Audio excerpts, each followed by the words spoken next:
Yo, what's going on, y'all? This is Marcus Rosa, aka Zuma TV, back at y'all with another live, man. I hope everybody's having a blessed, beautiful, positive, productive weekend. I hope y'all having a great day overall. I'm back at y'all with some more boxing talk.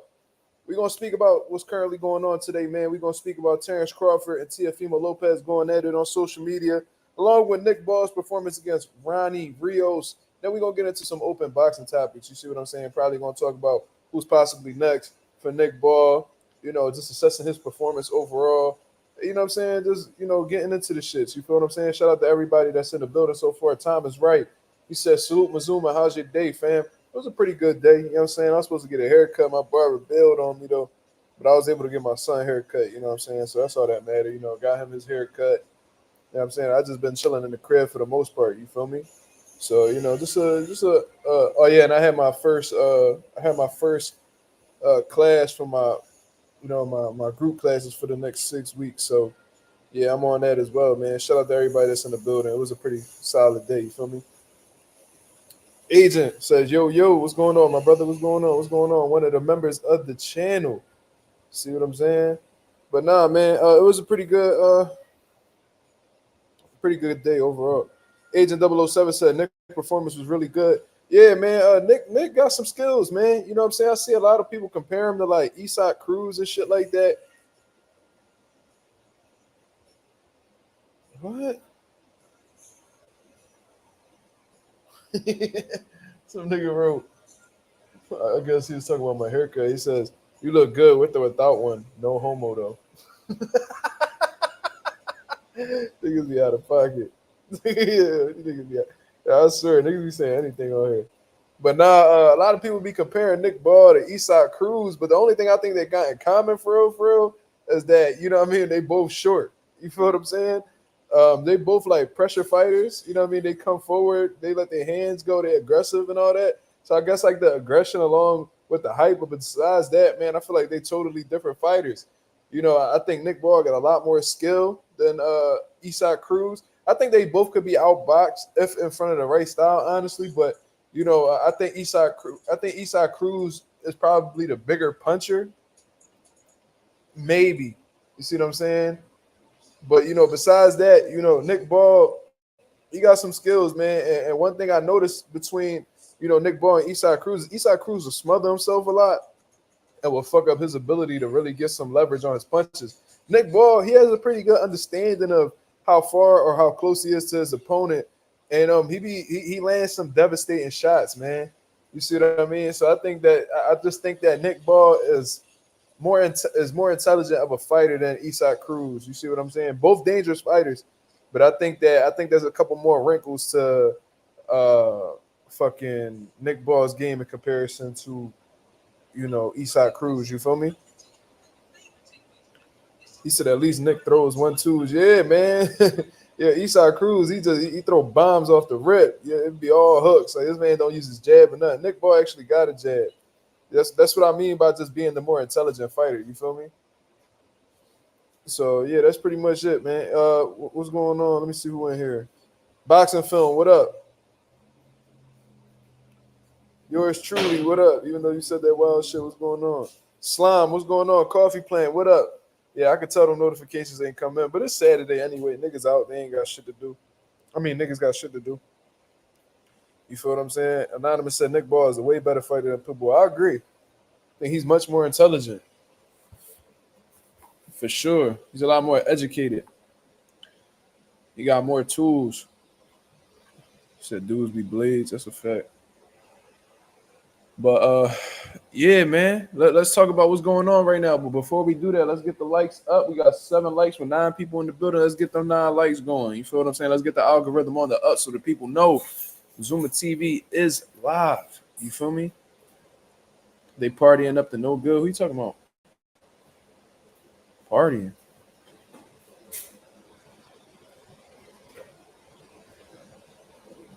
I don't know what you talking about. Yeah, I already know the notifications ain't go out, bro. I already know that.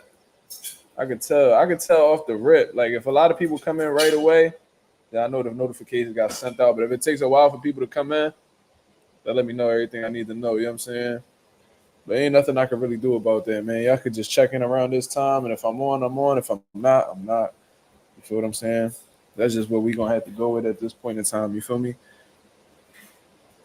Yeah. Oh yeah. Oh yeah. 'Cause it's Saturday. Yeah, niggas be out. You know what I'm saying? Sometimes I'll be out, but I mean, I got my son. All right, I see you. What? What?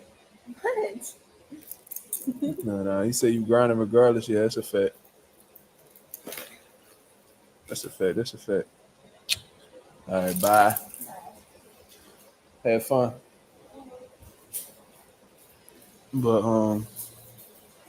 I know what's going on, brother. What's going on? Yeah, I'm grinding regardless. I mean, I try to be as productive as possible. You feel what I'm saying? I need at least one rest day, though. You feel me? I need at least one rest day. You know what I mean?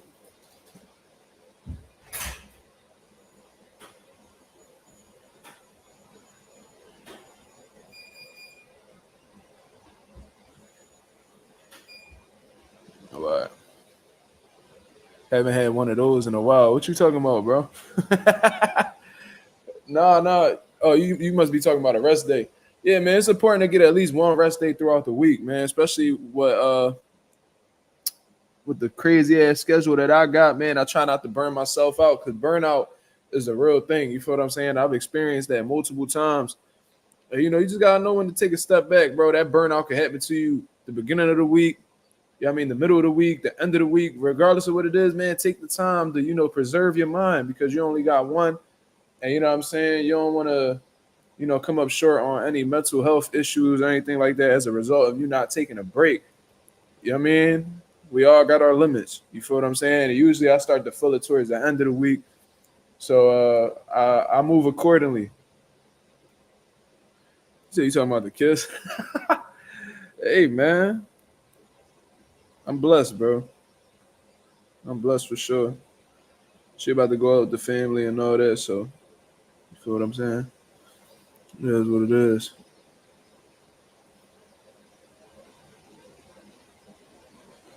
Oh, okay, so you press notify. Okay. Oh, okay. Well, that's smart. Mental health is a serious. Well, mental health issues. Mental health, is a thing that needs to be attended to. You know what I'm saying? I think a lot of people sleep on that shit, man. You know what I mean? Everybody always talk about just being healthy physically, but the priority is, and reality is, maintaining your health from a mental standpoint, bro. We see all these little niggas out here, and we seen it a lot during the pandemic, bro. Niggas is crashing out. You know what I mean? They couldn't handle, being, on a lockdown and people losing their mind and doing the weirdest shit. You know what I'm saying? You got to know how to, just take time to yourself, bro. Alone time, that's good to have. You know what I'm saying? Even if you call out one day out of the week and you just chill at your crib and listen to some music, or, you know what I mean? It could be a lot of shit, bro. Me personally, I fuck with long drives. You know what I mean? I like driving around, um, listening to music, of course. If I'm just in the crib cleaning or some shit, I find cleaning to be very therapeutic. So I like, you know what I'm saying? I have like some music playing while I'm cleaning. That shit put me in a good mood. A good conversation with some good people. That's also, something good to have as well. If you got some friends that you can have great conversations with, man, you'll feel good, man. You know what I'm saying?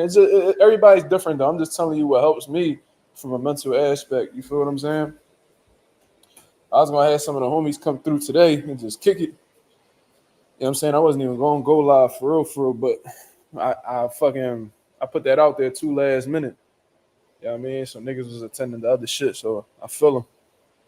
Music at the crib is goaded. Absolutely. Driving is therapeutic. Absolutely. Especially if you by yourself. You just listening to some music or whatever the case is. I like to get on the 95 and just ride, bro. I remember I took a trip to Jersey for no reason, bro. You feel what I'm saying? I was just driving. And I was like, fuck it, I'm gonna just go wherever. It's a nice apartment, man. I've been living here since March. It's a nice apartment, bro. You know what I mean? I'm starting to put up like some wall art and shit like that. One of my frames broke, so it's supposed to be a third one right there where that nail is at. How I point at that shit. Right up there, wherever the fuck. It broke, so I hit Amazon up to replace my motherfucking frame. You feel what I'm saying? But yeah, man, this a nice crib, bro. I'm just starting to make this shit a home though, like really decorating this shit. You feel me? Do I fear crashing? No, I don't. I never think about that, bro. I've been in two accidents. Neither one of them were my fault. But nah, bro, you can't think about that type shit, bro. You just gotta be whatever you do. You gotta find ways to be comfortable in it, man. Did I watch Alex Pereira fight? He rumbling right now. AJ has a picture of AJ eating a pork shoulder. When you watch AJ eat pork shoulder, you get moist, nigga. You fat bitch. That nigga slime get moist watching other niggas eat.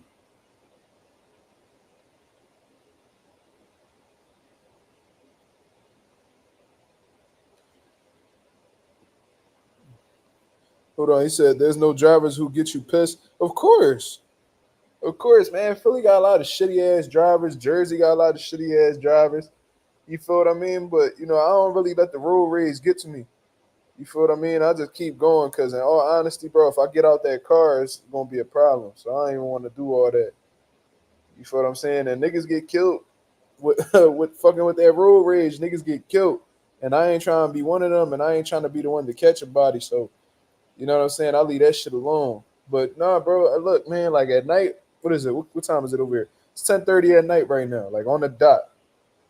If you was to go driving around right now, uh, there won't be much traffic anywhere you go in Philly. You know what I'm saying? Mm-hmm.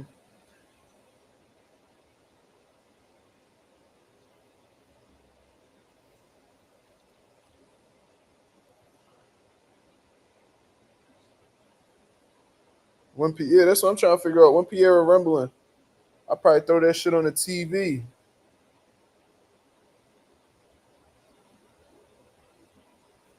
Somebody figure that out for me, man. As a matter of fact, I figure that shit out right now. Let me see what's going on. Let me see what's going on. Shout out to the people that's in the building, man. We about to get into this boxing talk in a little bit. Maybe if I put the title as Alex Pereira live fight commentary shit, probably more people will watch. Let me see.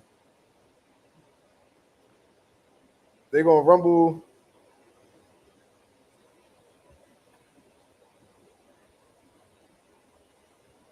The main card kicks off at 10.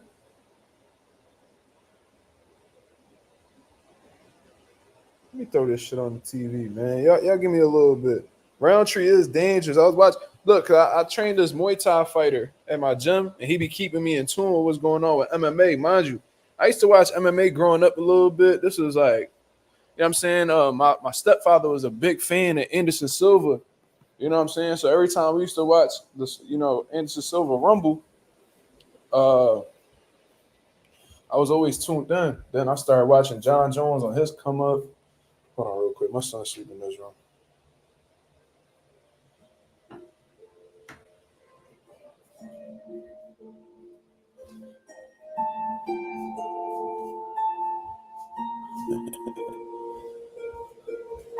You hear that sleepy music?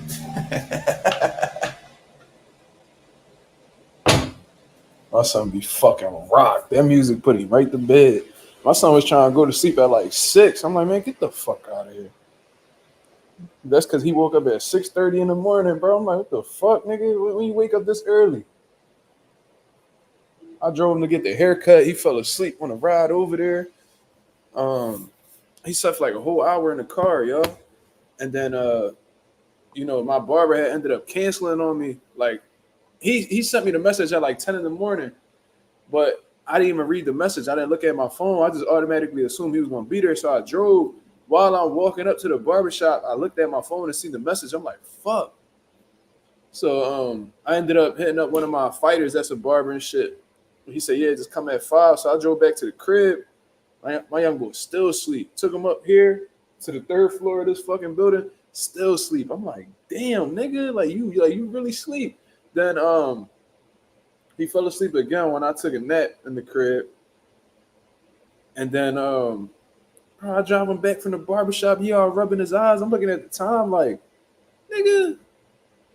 He said, trim that beard down. Nah, I'm not. If I look like a Taliban, nigga, it is what it is.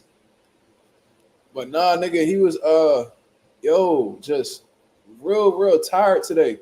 But they say that that's a sign of growth spurts. You know what I'm saying? The sleeping all the time and all that. So my son is getting to that age. He a year and 3 months, so it's bound to pop up. You feel what I'm saying? He gonna grow eventually because he pretty small for he's a pretty small kid. So we'll see. But what we talking about, man? What we talking about? What conversations y'all want to get into first? You want to talk about? Let's talk about Nick Ball performance, man. Let me actually pull that shit up. So I'm gonna give you guys, cause I missed the beginning of it on some real shit, bro. It just completely slipped my mind that he was rumbling.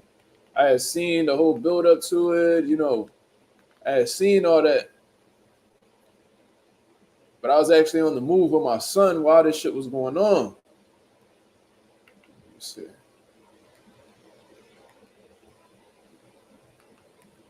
So let's check this out, man. It was rumbling or whatever, man.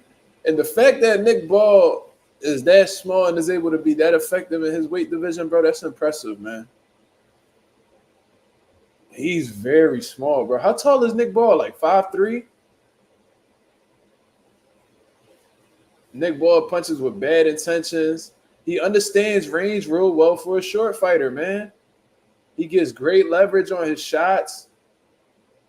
He could catch and shoot. He nice. He nice, dog. And even though he got short arms, when he turned them bitches, you could tell that shit got a lot of steam on it. Like Nick Ball arms so little, bro. Look at his boxing gloves. Bro, like his boxing gloves go to like the middle of his forearm, bro. It's a very, very small dude, but you could tell he's strong than a motherfucker, though. His back all big and all that shit. Ooh, he got that triple G, John. Y'all know that triple G punch? You know that triple G punch when he punched downward like this? Nick Ball got that punch in his bag. I like that. He got fast hands too. Yeah, man. Nick Ball punching combinations, aggressive. I see that he's switching over to southpaw at points. He's a lot better. He's a lot better than Eastside Cruz. I didn't understand why people, because I seen Nick Ball fight before. I seen Nick Ball fight before, and I'm like, I don't really see Eastside Cruz in him. I just think because they both undersized for their weight class. You know what I'm saying? They just piping shit up, but they nothing alike, honestly. If I had the choice to either be Eastside or Nick Ball, in terms of like fighter, skill set and just overall attributes, I'm going with Nick Ball every day, all day, every day. So, obviously he gets a sensational knockout. I think he stopped him in the 10th round. He was beating the shit out of this dude, honestly, man. I think that I don't know, man. I think that dude took a lot of damage, a lot of unnecessary damage, bro. What y'all think? Y'all think that they carried that fight out too long? Because that 3rd round knockdown was pretty bad, bro. That was a bad knockdown. He took a lot of punishment, man. I think that could have been. I think he took a lot of unnecessary damage.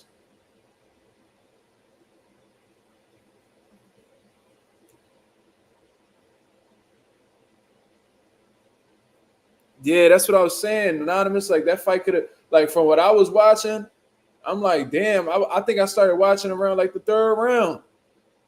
And like going in, oh, that was a nasty shot behind the head. I seen that. Ronny Rios hit him behind the head and Nick Ball did the same shit. Yeah, Nick Ball got some dog in him, bro. I like Cuz, you feel me? But I was watching the fight and I'm like, damn, bro, they should probably consider stopping this. And the fact that this dude took that much, like he's getting punched on right now. Again, he was getting beat up on the ropes, cuz.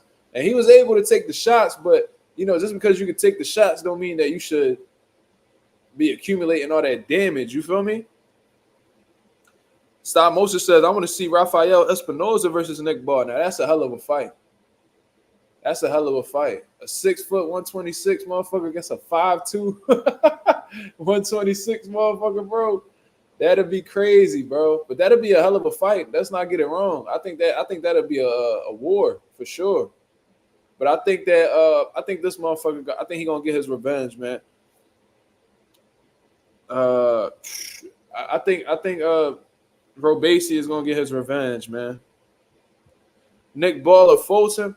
Now, look, Fulton could definitely give Nick Ball some problems because one thing we know for sure is that Stephen Fulton is an intelligent fighter, and he's not going to sit there on the ropes like fucking Ronny Rios is doing right now and take all that damage. You feel what I'm saying? But the thing that worries me about Scooter is that he's a dog. You feel what I'm saying? Now, let me tell you what I mean by that. Now, are you supposed to have dog in you in boxing? Yes. But sometimes too much heart could be an issue for a fighter. You feel what I'm saying? Where they just throw their game plan out the window and just be like, fuck it, we're gonna thug it out. And I've seen Stephen Fulton do this on multiple occasions where he's boxing well, but then he always tries to make it a dog fight in between. And with somebody like Nick Ball, who Stephen Fulton, he has a height advantage over, but he definitely doesn't have the size advantage. A lot of people get that shit confused. Like, just because you're taller than somebody don't mean you're bigger than them. I think that he's gonna try to fight Nick Ball. It's something about Stephen Fulton where he just got too much heart, where he just feel like he got to prove something. I seen it with Brandon Figueroa. I seen him do that with Angelo Leo. You see what I mean? I don't think Nick Ball is the person to really do that shit with. If Stephen Fulton was to have like a disciplined game plan, if Stephen Fulton was to have an extremely disciplined game plan against Nick Ball and really didn't take those chances and just box smart, it could be an interesting fight. You know what I'm saying? It could be an interesting fight, but, just knowing Scooter, who he is as a fighter, I don't know him as a person, but knowing him as a fighter or like what he likes to resort to, I think that shit might go in Nick Ball's favor. But what I am noticing in this fight against Ronny Rios is that Nick Ball can be a sucker for a good jab, bro. When Ronny Rios was being, when he was letting his jab go, he was having some success with that. You see what I'm saying? So if you got a real disciplined jab and you was to box this man and give him some movement, and whenever he gets in, you tie him up, you could frustrate him and possibly outbox him. I think Nick Ball could definitely be outboxed. You know what I'm saying? Especially if you got the reach advantage and the overall height advantage. I think you could do it. Well, I know you could do it. Anybody could be beat. But Nick Ball definitely got skills, but nothing where I feel like he can't be outboxed. He could definitely be outboxed. Now, can Stephen Fulton do that? Does he have the tools? Yes, but, his nature and how he is as a fighter, I don't think he will allow himself to do that. You feel me? He said Fulton outboxes cuz. I don't know, man. I don't know about that. I think he has the tools necessary to outbox Nick Ball, but will he follow through with that? I think, and this is the thing too. We've seen, look, they was about to let this fight continue. The referee was going to have to let Ronny Rios keep going after that knockdown in the 10th round, bro. He was like trying to get him back ready. Like he was like counting. Bro, why is you counting? They had to throw the towel. That's fucking ridiculous, bro. That's disgusting, man. Yo, these, and this is the thing, bro, and I'm not trying to be, dramatic or anything like that. A bad referee could get you killed in there, man. A bad referee could get you killed in there. And a bad corner. It's two things. If you got a bad corner and a bad ref, that shit is the recipe in itself for you getting your life rearranged or ended in that motherfucker. You know what I'm saying? That can make all the difference in why you lose your life. You feel what I mean? But great, it was a great performance by Nick Ball, man. He defends his title, and he's a legit motherfucker in the 126 division. So What's next for Nick Ball? Because I already see that they putting Stephen Fulton in a position to fight Nick Ball. I think he's like the number one. I think they already moved him up to the number one guy in the WBA. I heard Stephen Fulton talking about it on Sway in the morning. So that's interesting. You know what I'm saying? And obviously there's some unification fights out there for Nick Ball to get into. It seems like Nick Ball got some options. He could take on Stephen Fulton, who's a former unified champion at 122 pounds. He could look for the winner of Robesi and Rafael Espinoza. There's some options out here, man. There's some options out here. I think Nick Ball and Brandon Figueroa would be a fucking banger, bro. Imagine that shit. I think a lot of people don't talk about Brandon Figueroa, and I don't know why. Ball versus Gervonta? Nah, man. I wouldn't want to see that. Nick Ball tailor-made for somebody like Gervonta, bro. Gervonta at 35. I understand Gervonta could make 30, but nah. Word is they looking for a unification bout with Angelo Leo. Woo-hoo-wee. That's a good fight, too. That fight, now, I don't think that fight going 12. Keeping it 1,000 with you. I don't think that fight going 12 at all.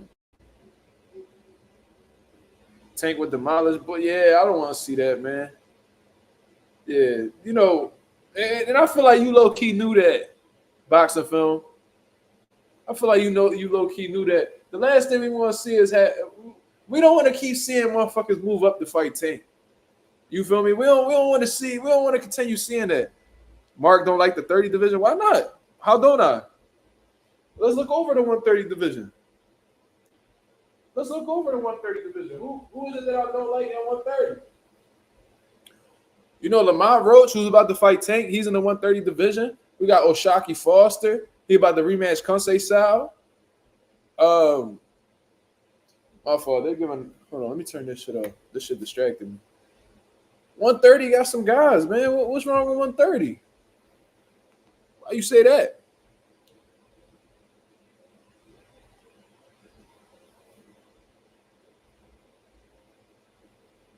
Nick Ball gonna beat the shit out of Fulton.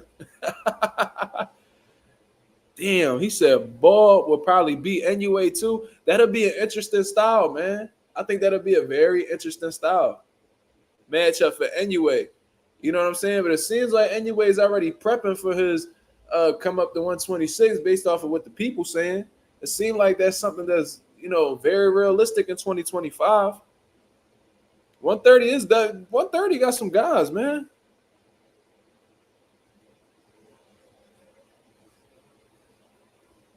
Bro, I wanted Roach versus Foster. They are easily the best at 130.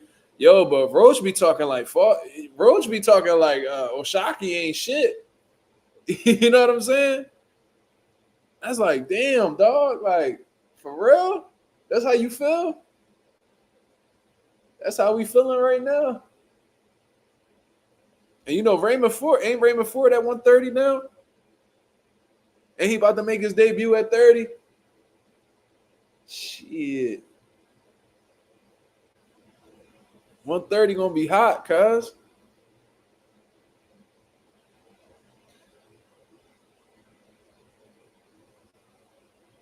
He said all it takes is one uppercut from Tank and Nick Ball head flying off.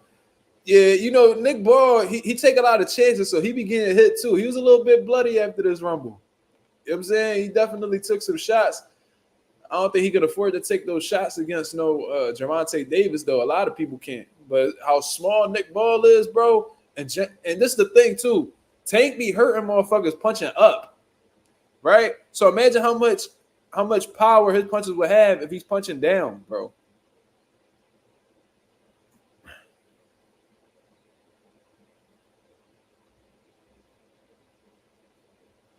Before it looks good, I'd like to see a title fight or even a fight. Albert Bell been real low key, but I've been hearing about him. I started hearing about him when there was like this report out here that Shakur's team turned down a fight with Albert Bell. I had heard about that a while ago, and I look, I was looking into him. Yeah, he all right. He all right. He all right. Coffee Plant said, "Come on, bro. What you mean? Those not my reports. If you talking about what the reports was, I ain't make that shit up. I'm just telling you what I read on the internet."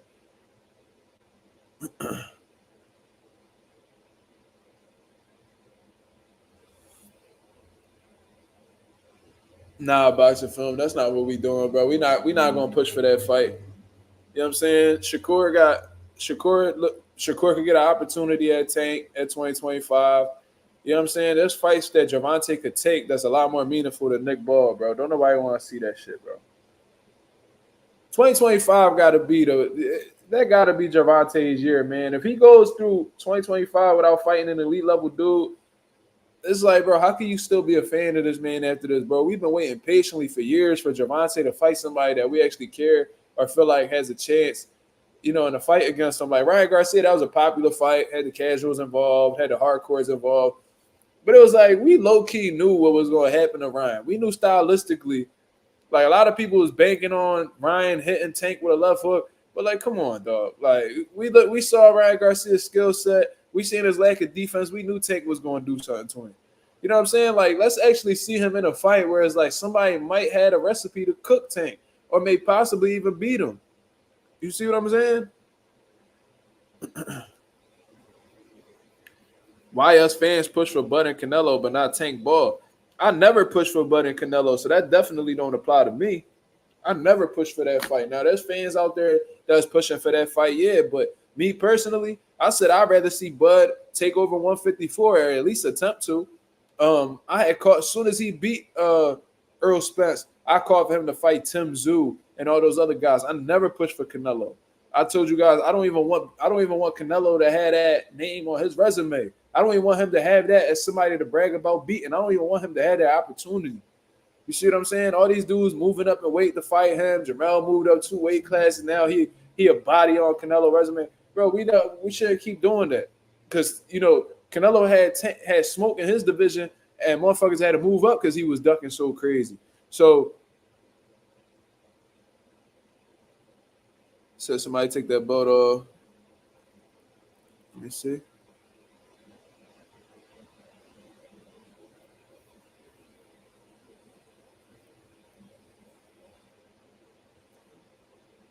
No, I just took boxing film. I don't know if you heard what I said, but I said I'm not pushing for that fight.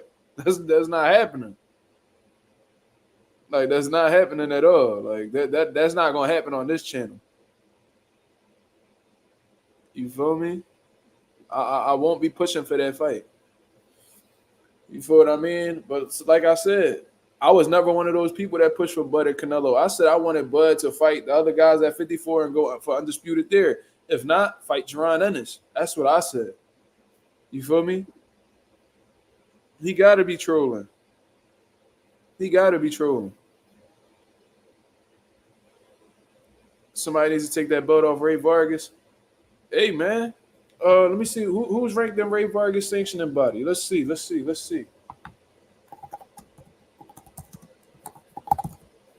who's ranked there.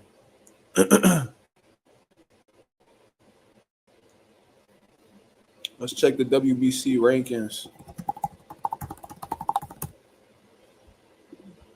Let's see. Junto Nakatani. That's a fight for Inoue right there. I want to see that fight too. Before he moved up to 26, I want to see him rumble Nakatani. But it seemed like Inoue is like, oh, fight my brother first, and if you beat him, I'll fight you. Okay.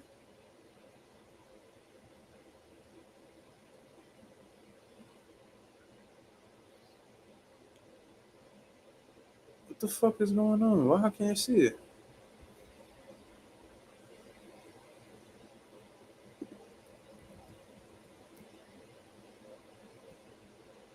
Oh, they showing me the youth champions. I don't give a fuck about no youth champions. Why y'all showing me that shit?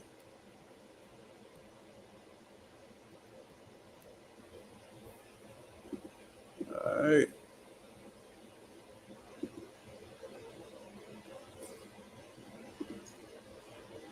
All right, Ray Vargas.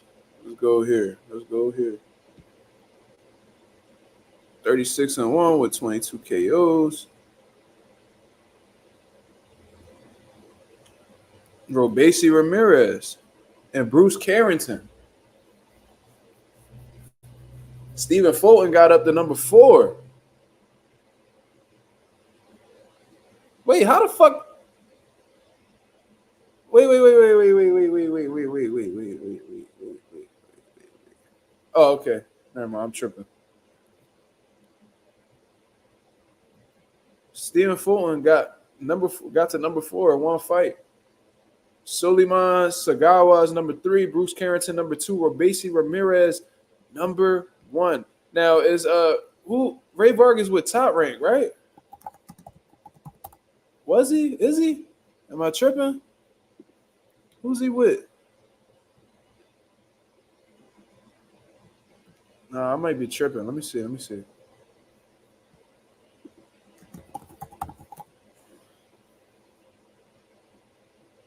Queensberry. He's with Frank Warren? Where the fuck have I been?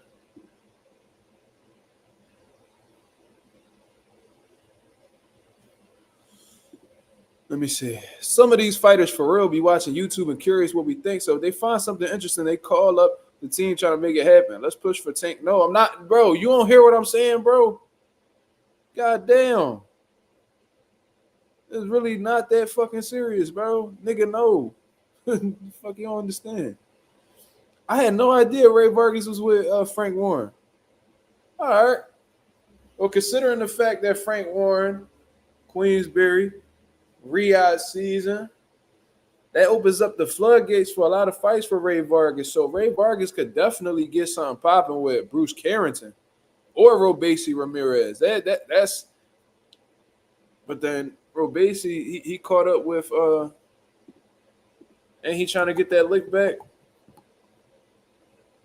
He trying to get his lick back. So that might be something he may have to put on the back burner for right now. He trying to get that Rafael Espinoza smoke. So it seems like that's something that Robesi wants. So that pushes that makes Bruce Carrington, if he really pushed for it, that could really put him in position to fight Ray Vargas. Now, will Bruce Carrington fight Ray Vargas next? Oh, all right. Okay.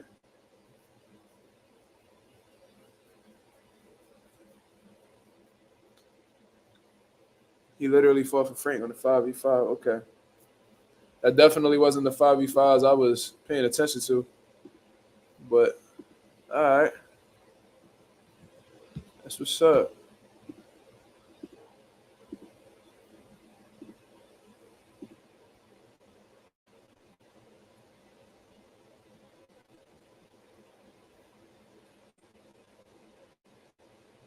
Oh, yeah, he did fight Nick Ball. Yeah, I remember that shit. Never mind.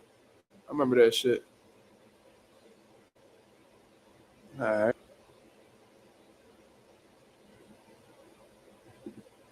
I think he fought Nick Ball on that card where this nigga Zhang fumbled that shit against Joseph Parker. I think, yeah, I remember that shit. Yeah. Brandon Figueroa fighting Ray Vargas, bro. I think I got Brandon in that one. What fights would I push for? What, in terms of Tank? I already told you what I'm looking for. I'm looking for Tank. I still feel like he need to see Devin Haney. I still feel like he need to see Shakur Stevenson. Those are 2 fights I want to see Tank be a part of. You know what I'm saying? That's what I think.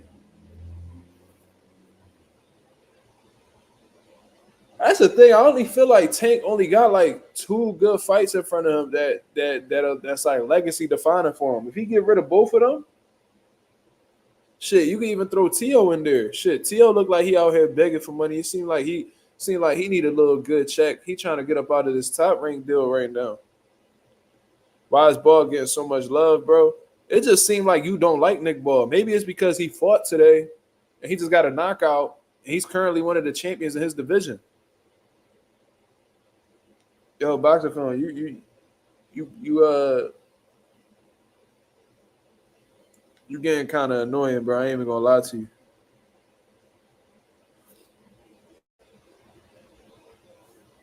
You starting to irk me, bro. You know, like you keep talking in circles. You sound like you ever like. I ain't even gonna say that. I ain't gonna say that. Like, bro, we tell you something. Subaru not a good fight for Tank. I like I like that fight, but I don't think Tank will ever take it.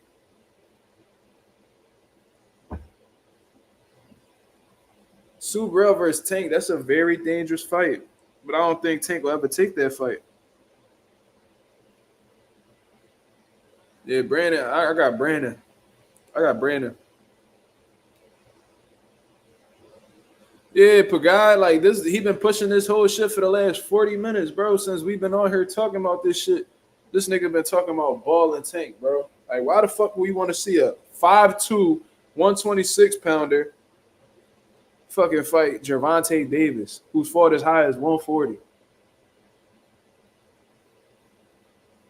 Say it with your chest, nigga. I already said what I said. I said you annoying me, nigga, because you keep talking in circles.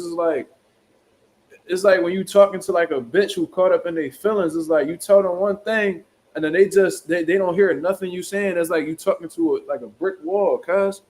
If I tell you we not pushing that on here and everybody in the chat saying we not pushing it on here, it's not happening. Now, if I said no, and then like the majority of the chat like no, we should push for that fight, maybe I think about it. But you literally in here by yourself trying to push a fight that nobody cares about.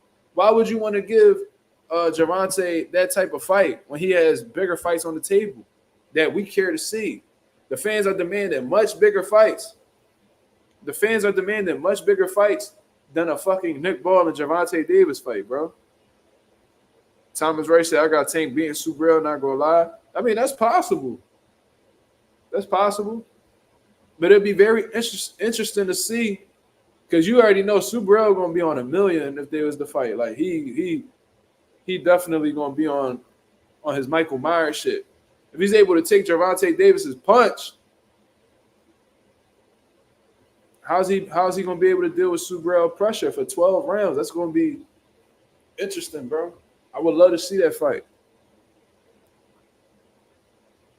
You feel me? I think that'd be a hell of a fight. For God says, I think Gervonta could beat anybody at 135 to 140. I think he's very capable. I think he's very capable of doing so. But the problem is, is he willing to show us that? I think that's the biggest problem with Tank, bro. It's like we know he good. We know he got the goods. We know that he has the potential to be like pound for pound one of the best in the world. And he's pound for pound on some people's list. He's not on mine, but he's pound for pound. He's a pound for pound fighter on a lot of people's list. But at this point, it's like we don't really know how good Gervonta is just yet. Because the fights that we've called for in the past, he's never given to us. He's just done whatever the fuck he's wanted to do. That's a fact. There ain't no hate on Tank at all. Because like I said, I think he could beat Shakur. I think he could beat Dev. You know what I'm saying?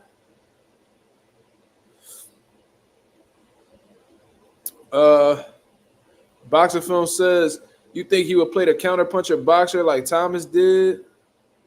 Like Thomas said, if he were to fight Subriel?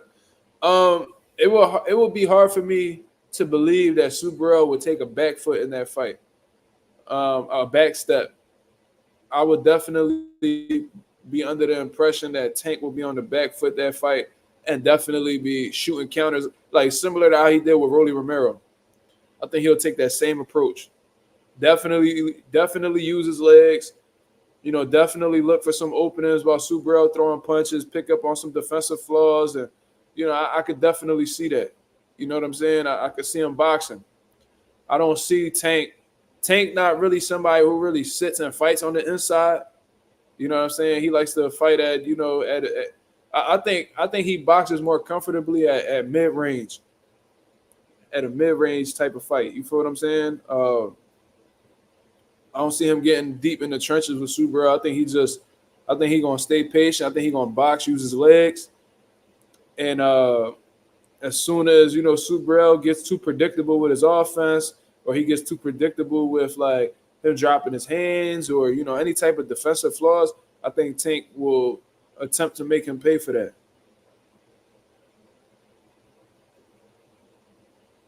I honestly believe Shakur is easy work for Tank. I got it like 60-40. Well, 60-40 is not that. I don't think 60-40 is easy work though. 40% is still kind of solid odds. You know what I'm saying? That's only like 10 away from 50-50. But I hear what you're saying. You think he got it? You think he could take the fight convincingly? I think so too. But Shakur is definitely a threat to Tank. Because whether y'all like him, dislike him, hate his style, think he boring, he knows how to win.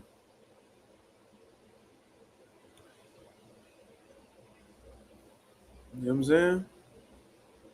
Subrel or Jermaine Ortiz. I don't want to see Tank fight Jermaine. Subrel versus Jermaine Ortiz will be a good fight. Don't fighting each other right now. That'll be a good fight at 140. Puerto Rico versus Puerto Rico. Y'all said Berlanga was Puerto Rico shit, so why not say Jermaine Puerto Rico, right? I think Subrel versus Jermaine Ortiz will be a good-ass fight.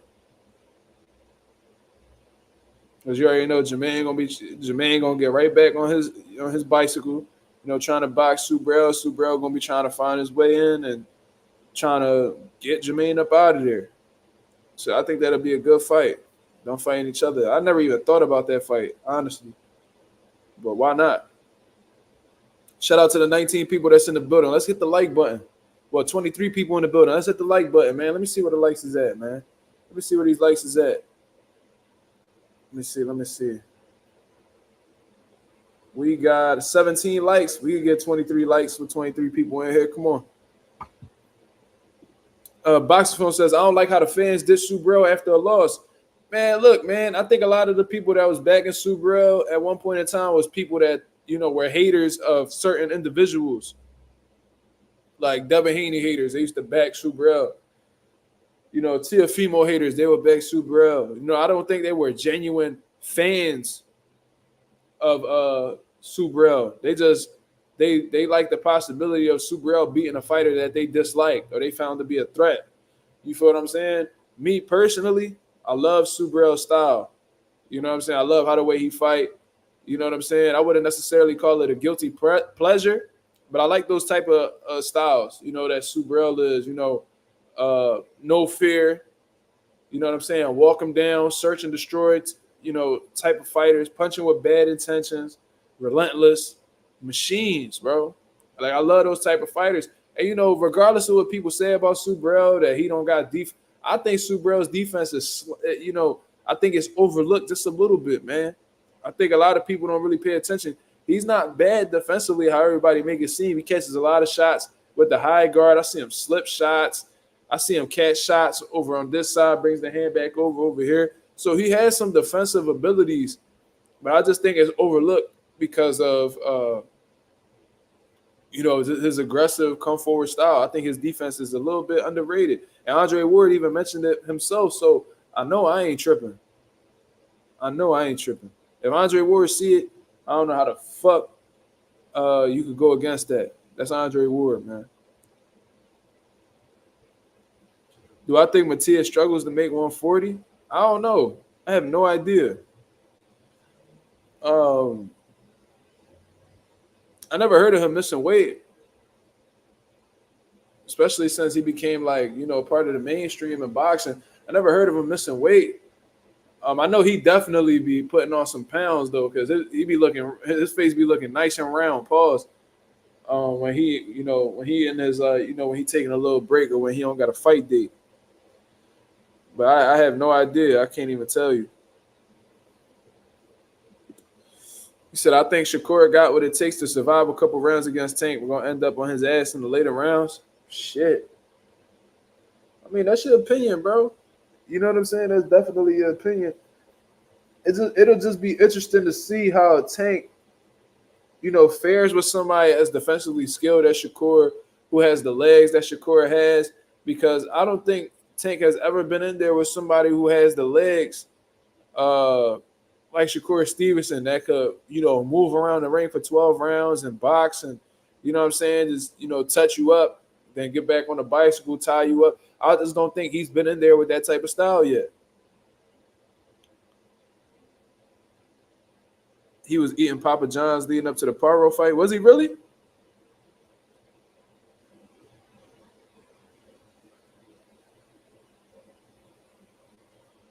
He probably was. Shit. Yo, I'll tell y'all what, when I was in the PBC bubble the one time, I forgot these guys were like, the B side, they was just journeyman that was brought along. And they had ordered pizza after they weigh-ins and they was fucking up a whole pie. It was like two Mexicans just sharing a box.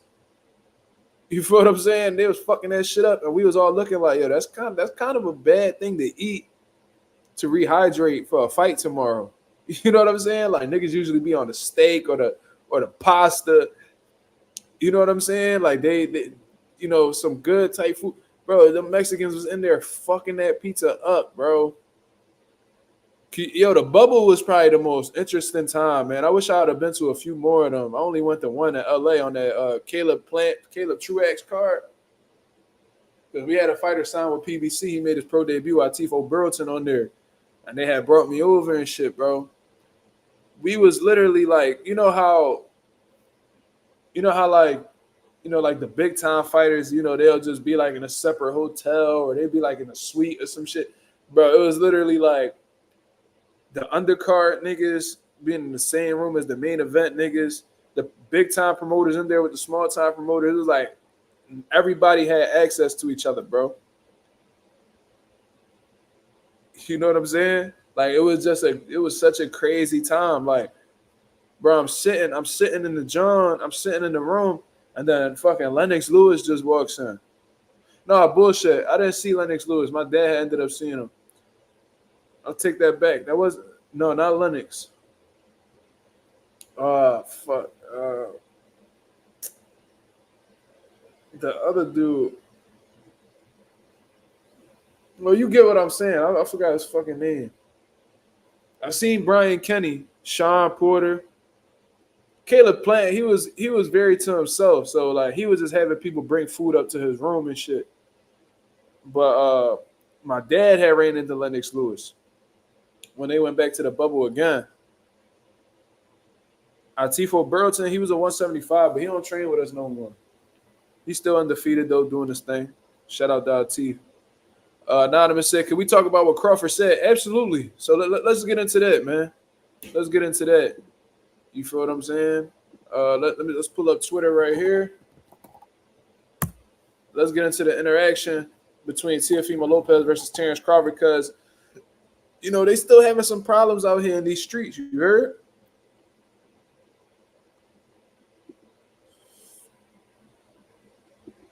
And Terence Crawford's still talking crazy. He's still oh shit, he actually just posted something less than a minute ago. He told Teofimo, you fight and beat Madrimov next, I'll whoop your ass next. Bet. Now let's see how much you want to fight. Oh shit. I wasn't next to Plant. I was we ran into him a couple times. Like he nodded his head at us when we first walked into the building after getting off the airport in LA. But like, he was in his own little zone. He was to himself. Caleb Plant don't really be out and about all like that. From my experience. I doubt he will remember running into me anyway. That was years ago, and he met a lot more people since then. But I'll run into Caleb soon because he trained with Breadman, so he should be in Philly. But let's get into this interaction, man. Let's start all the way from the bottom. Because Terence Crawford talking his shit. I guess the nigga just woke up on bullshit. Let me see. Let's start 10 hours ago. He said, Teofimo, looks like you the one in a fucked up situation with Top Rank. You want to fight? You want to fight what you contracted to fight for? So he just trolling them from a money aspect. I guess he saw the Donza project not the Donza project. I'm sure he's seen It Is What It Is with Cam and Mace. because Teofimo was getting into specifics into what he was making in those fights. I think he said for Loma, he brought back home 400,000, and then for Josh Taylor, he came home with like 700,000.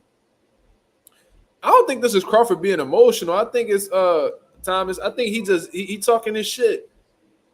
You know what I mean? Because Crawford don't really be running his mouth all crazy. He's not one of them type dudes where he like Shakur just responding to everybody. But you know, here and there he pop his shit. You know what I'm saying? So I'm not even gonna consider him fucking emotional or anything like that. So he went on to say, and y'all say, I'm looking for a payday. Y'all kill me with that BS. Teofimo, you over there hurting, I see. So he definitely saw that interview.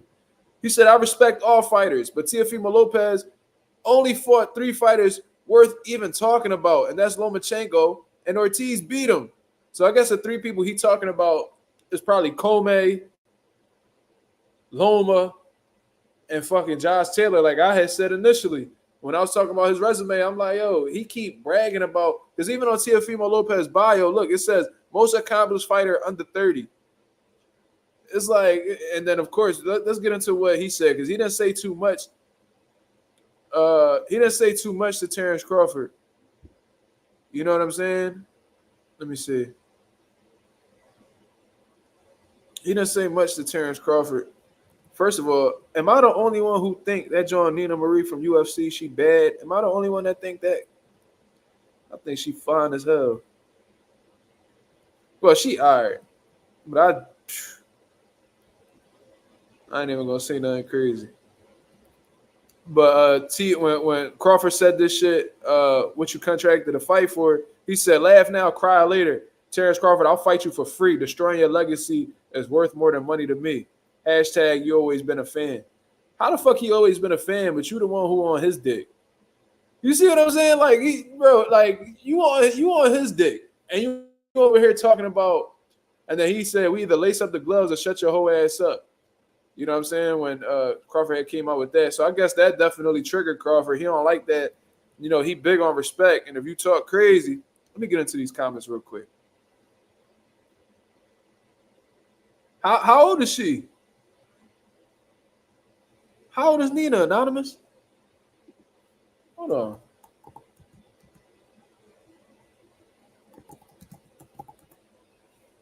Oh, wow. 35.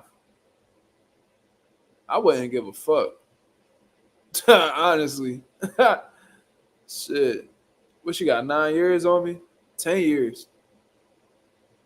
Yeah, she got 10 years on me. So she about to be 36 this year. I couldn't give a fuck. For real. 10 years ain't shit. I'm a grown-ass man. Yeah, she a grown-ass man. I ain't tripping. But she be looking good than a motherfucker, though. Niggas be talking crazy about her. But she look good. You know what I'm saying? She definitely my type. But anyways, let's not get off track. What Dr. Umar say? We got to stay focused, my brothers. We got to stay focused, my brothers. You know what I'm saying? What he say, what he was saying? What over? Damn, I forgot what he said. He said, I'm only 16. Yeah, you a baby, cuz. Let me see. Let's continue on to what Terence Crawford said. He said, if you ever thought Teo had a better resume than me, your mama eat dog shit. Yo, and you need to stay far away from boxing because you don't know shit about boxing. Yeah, Crawford definitely talking his shit. And in response to that hoe ass, that statement with Teofimo calling him a hoe ass, nigga or whatever, you shut your hoe ass up. He said, show me I'm a hoe and I see you then. You need some money, little bitch boy. You can't fight nobody and you know it. Just trying to keep your name relevant. Top Rank got you where you getting fucked, little bitch boy. And that was exactly what I was thinking, because when I was seeing that he was only getting guaranteed like fucking $2 million a fight and all, I was like, damn, they doing Teo kind of dirty, but I'm like, that's what he agreed to. And you worth what you negotiate. You see what I'm saying? So he just got himself in a fucked up deal, but I don't know exactly who. Let me see who Teofimo Lopez manager is. Is it still David McWater? Yeah, he's still with David McWater. Listen, man, I got a story about David McWater, and I don't give a fuck what nobody say. We had a fighter at one point in time. He said, when Umar opening his school, he working on it. He almost done. I just think he need I seen his school. I seen like videos of his school. So his school is real. The gym looks real nice. The he got a gym. He got the gym is also like an auditorium. It look pretty good. He painting the shit real nice, bro. But you know when you an independent school, you're not getting funded by the government. It takes some time to build. You feel me? So, it's going to take some time, bro. But once he get it up, he be fine. No, it's in Wilmington. It's in Delaware. So it's probably like a good 45 minutes from here. Tio gonna talk his way. When the school opening, he working on it. I don't think he got an official date yet. You know what I mean? Because he gotta get a couple. He gotta get like the inspectors to come in there and approve it, and that shit could take a while.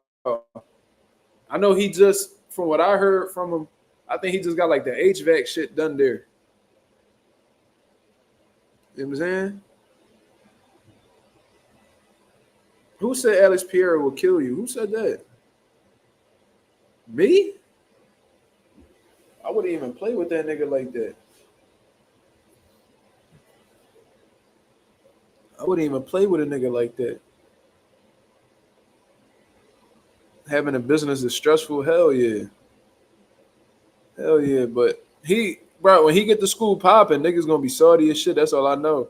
Cause he got a lot of detractors, a lot of critics, you know what I'm saying? That telling him that he can't do it. But watch when he get it done. They didn't even believe he had a building at first. And then there was like all these like coon ass niggas coming over to his building. He was like, look, see, he scamming y'all, man. He got pieces of wood covering his windows. He not getting that school done for real. Bro, there was people going to his campus and purposely breaking his windows, bro, because they see him building something. And it's his own people that's doing it. Unfortunately, these white people not out here trying to fuck with Dr. Umar shit, bro. It's his own people that's hating on him, that's going over there and fucking up his school and walking up to his school just trying to shit on him. It's like, bro, what makes y'all so motivated to shit on your own people when somebody trying to do something good? You feel what I'm saying? I be peeping that little shit, bro, and it be a lot of it mainly be black people that be trying to tear down Umar. But I'm a fan of Umar. I don't agree with everything he say, but I like that he stick to his. I like that he stand on his words. He go toe to toe with anybody about it, and whatever he live by, bro, he really stick by that shit, bro. So regardless of whether you like the man or not, he a real man about his shit, bro. So niggas can say whatever they want about him. That's a real man right there. Because whether you agree with him or not, he'll stand up to anybody about his business, bro. And it's sad that his own people go out of their way to hate on him. Shit crazy, bro. I would love to meet Dr. Umar one day. Shit. He only lived like 10 minutes from me. So shout out to my Philly brother, man. But so Terence Crawford was like, yo, show me I'm a hoe when you see me then. You need some money, little bitch boy. Start, flexing on him and shit. He said, don't pocket watch me. I'm broke. I need the Canelo fight because I'm broke. Just like I never had money before Spence. I done heard it all. So he's just being sarcastic. I'm just bored right now. So I'm having fun with y'all. Teofimo, if you beat Majumov in your next fight, I'll fight you, deal? Let's see how serious you want to fight me. Don't run to make up excuses for him either. Teofimo, you fight and beat Majumov next, I'll whoop your ass next, bet. And I'll see how much you want to fight. Now, this reminds me, I don't know if y'all peep or y'all remember, but do y'all remember when Triple G was calling out Floyd Mayweather, calling him out the fight? You know what I'm saying? Like clout chasing for real. Peace and Pan-Africanism. Yeah. Shout out to Dr. Umar. But I remember when Triple G was calling out Floyd. Oh, we'll beat anybody from 154 to 168, blah, blah, blah. Floyd Mayweather was like, yo, ain't nothing special about this nigga. Straight up and down, no special effects, right? Just like how Puerto Ricans hate on other Puerto Ricans. I don't know what you alluding to, but I guess. What you alluding to, boxing film? And Floyd was like, "Yo, why don't you go beat Andre Ward? And if you beat him, then I'll come up and fight you."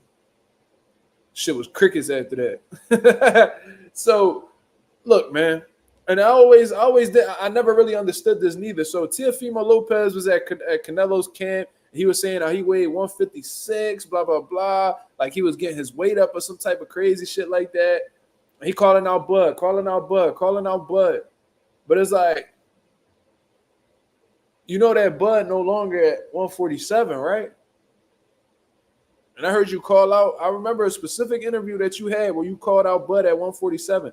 Bud is no longer at 47. He relinquished all his belts. He's currently the WBA champion at 154 pounds. So if you were to fight him and understanding that you're the B-side, you would have to go up to fight that man if he was to even take you serious. So you're going to move up 14 pounds in weight to face Terence Crawford. I have a hard time believing that. They have a hard time believing that. I have a hard time believing that you'll move up to 54 to fight Terence Crawford. You know what I'm saying? And Terence Crawford, he know that T.O. clout chasing. You feel what I'm saying? Top Rank, I highly doubt would even allow him to fight Terence Crawford at this point in time. So with that being said, as a matter of fact, Top Rank probably fed up with T.O., so they probably will line up T.O. to get smoked by Bud. But regardless, I just think, and I've been saying that Teofimo was clout chasing. So let's see how T.O. responds to that. I bet you he doesn't respond to it at all. I bet you he'll never say that he'll fight Israel Madrimov, because I look at Bud as somebody who's a man of their word. I never heard of this nigga ever, saying no shit like this and not, sticking up to his word. I really feel like if T.O. was to move up and beat Madrimov, that Crawford will fight him. But is T.O. going to fight Madrimov? Hell no. Madrimov will beat the dog shit out of Teofimo Lopez. Badly.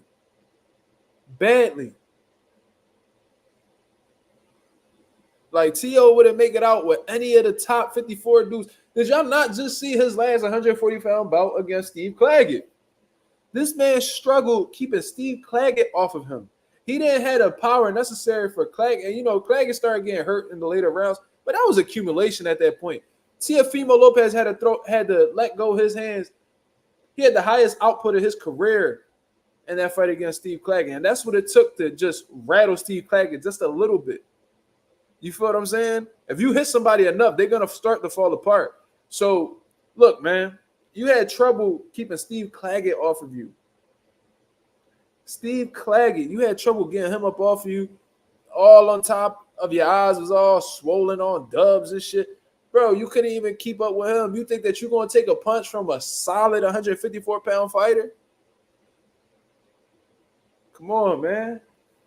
You can't even get these dudes respect with your punching power at 140. You're going to get their respect at 154? You're not even cut like that, bro. And you never even fought a fighter as athletic and, overall as talented as Terence Crawford.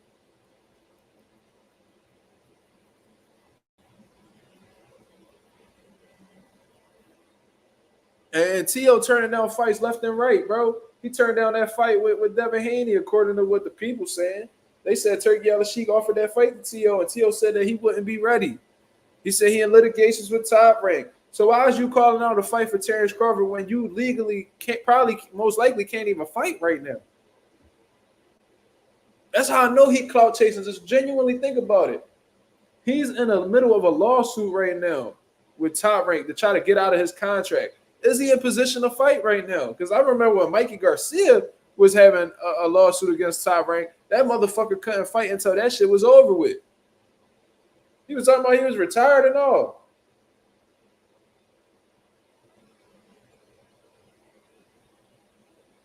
It's crazy how T.O. had solid power at 135, was getting knockouts at 40. The motherfucker can't crack an egg, and it's only 5 pounds.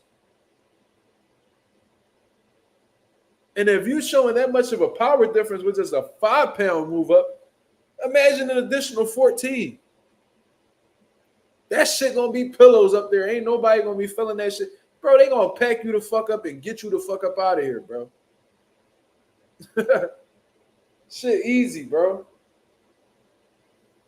But you know he clout chasing because you calling for a fight when there's a good chance that you're not even allowed to fight at this point in time. You know you can't step off the porch without Bob saying yes.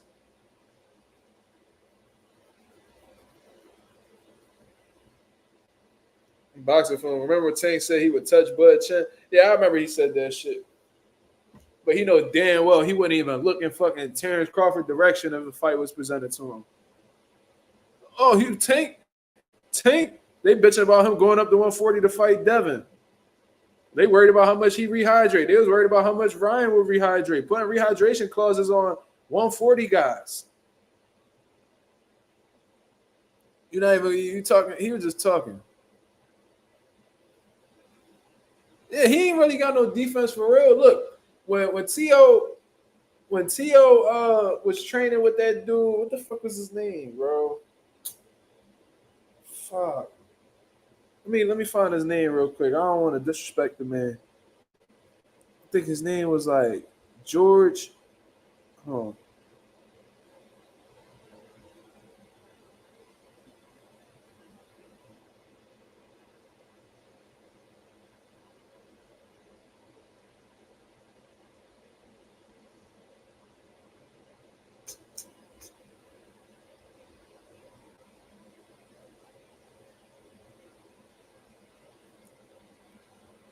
His name like George Rubio. When Tio was working with George Rubio, he had some elusiveness to him, man. He was nice and he was slippery in that joint, but it's like I don't know what happened, bro. Like Tio Senior, I guess he had trouble with collaborating with other trainers. He was just on some egotistical shit, and you know what I'm saying. I guess they fell off. So when you're not consistent with a certain way of training, that shit could easily be forgotten. You feel what I'm saying? Tio would struggle with anyone he faces. That's a fact. That's a fact. Bro, they use Steve Claggett as somebody because he been looking vulnerable in the fights at 140, with Jermaine and fucking Sandor Martin and all that shit. So they like, all right, man. Let's take this dude that was ranked number 15 in his sanctioning body. They're like, yo, let's fight him, man. It looked like an easy style. We actually want to look impressive because we haven't been looking impressive in our last couple fights. So he goes and he fights Steve Claggett thinking that it was a cakewalk, and that nigga was giving you everything you was looking for. Now, you won convincingly, but you had to earn your money that night, man. Stanionis would give Tio hella proud. I think Stanionis would beat Tio. I think Stanionis is way too strong for him. If he's struggling with that type of pressure that Claggett giving him, Stanionis is going to give him a whole different type of look. The only thing that will probably play in Tio's favor is Stanionis' inactivity. You feel me?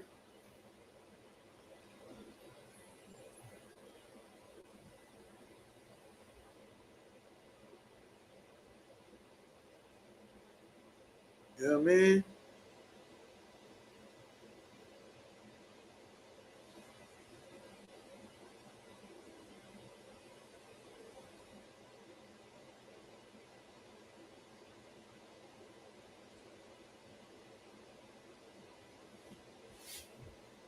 Tio he got some good things about him. You know what I'm saying? Like Tio, I'm not gonna sit here and act like Tio, you know what I mean, a bum or anything like that. I never called him a bum. But the thing is, Teofimo Lopez mental not right. So nothing else is gonna follow, as a result of it. You know what I'm saying? Like you can have all the ability in the world, you can have all the talent in the world, you can be as gifted as God made you to be. If your mental not right, that shit not gonna reveal itself. And at one point in time, there was people that were saying that Tio could beat Tank, and Tio really the top dog amongst all the young niggas. But you know what I'm saying? Since he's had this fall from grace, he shows sparks of it at times. But it's like it's not the same, bro. And I've been saying this like ever since the moment when Tio has not been the same. At least on a consistent basis, he has not been the same.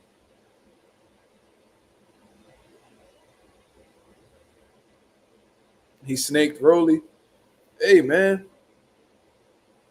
I don't really know what to think about that. Like, but at the end of the day, y'all shouldn't be that close of friends any fucking way because y'all at one point in time y'all was both champions at the same time in the same weight class. It is what it is. Y'all was both at 35 together. I think Rolly had a version of the WBA. Like y'all, that was bound to happen. Just like how Keyshawn and Shakur are gonna end up falling out. I guarantee y'all. Watch when I tell y'all, they gonna end up having a falling out because there's no way you're gonna have two alpha males in the same division, and at the same time, both of them be content with sharing supremacy in the weight class. No, there's gonna be at least one of them that's gonna want to be the Uno and will take out they mans just to be the Uno. And I think Shakur that type nigga. I'm telling you. Watch, Shakur gonna have that WBC. Keyshawn gonna end up getting the title, whether he beat Baranchek or whoever the fuck whoever he end up beating for a title. And they both gonna be champions at the same time. And you know what people gonna do? Start requesting for them to fight. Oh man, why they friends with each other? Oh, they don't want to smoke with each other. They gonna feel that pressure,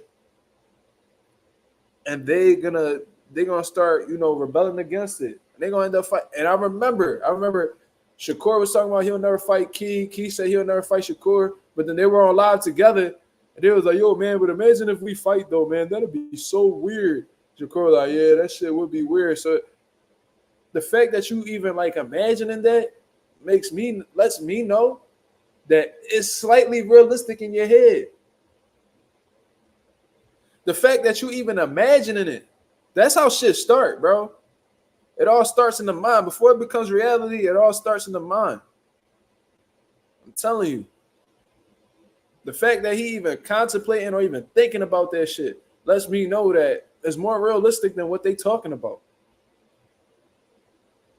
There's no way, bro, that you're gonna have two alpha males in the same division who crave to be number one, and they just gonna share the division with somebody else because because they really fuck with each other. That's not gonna happen.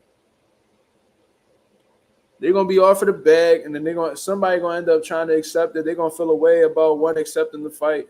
It's gonna botch. It's gonna be a problem. Shakur said he want to fight Ryan next. Well, wait, cause I just seen Bernard Hopkins. He just did an interview where he was out there shucking and jiving, cooning as always.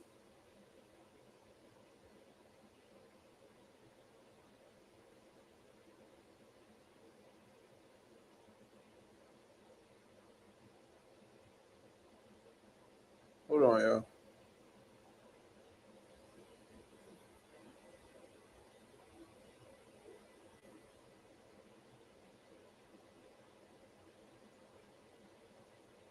But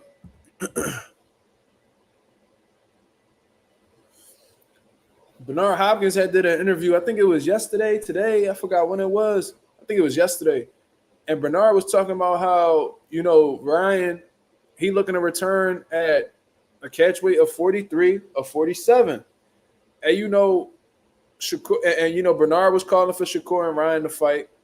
You see what I mean? So maybe that's something they really locking in on. But regardless, I'm gonna tell y'all this. Shakur will be at an extreme disadvantage fighting at 43 or 47 going up against Ryan. You know why? Because he's still not fully acclimated to 135. You feel what I mean? I seen Shakur Stevenson at one point in time during training camp eating. It was towards the end of camp, but he's eating heavy foods. I think he was eating a whole steak, bro. Like the week of the fight. If you genuinely cutting for a weight class, steak should be the last thing that you'll be eating. If you cutting weight for a fight and it's the week of the fight, that should be the last thing you eat because for one, red meat, right? That's not the ideal thing to eat if you're cutting weight. Two, steak sits in your body, so it takes long for it to digest and ultimately get up out your system. So that lets me know that Shakur is not really fully acclimated to 35 yet. And another thing, it's not hard for him to make 35. He makes it easily because he rushed moving up from 130. He could have stood at 130. He chose not to. because he's seen that there was so much smoke at 35. I guess he was excited about possibly fighting them dudes. So he rushed his process. You feel what I mean? And, him not being fully acclimated at 35, that's probably why, he's, not taking as many chances. Because he probably feels that power difference at 35. He's like, all right, I got to be a little bit, I got to be a little bit careful. These dudes bigger than me, they hit hard.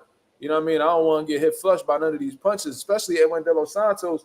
So, the injury might have taken its toll too. But I think the other thing is like, I'm in here with naturally bigger guys than me that punch very hard. And I don't want to get rocked by none of these guys. So I'm going to try to swim without getting wet. I think he jumped the gun on moving up, man. Shakur could have possibly went for undisputed at 30.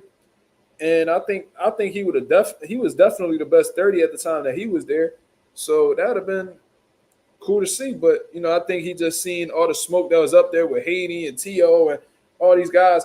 But then after a while, he started to realize, like 35, we got some good fighters in here. But, it's not the best division because none of these 35s fight each other. But, I think like 2 fights into 135, he got a world title. So he's like, shit, I might as well stay here. Vacating the title at 35 to move back down to 30, that's kind of like moving backwards. You feel me?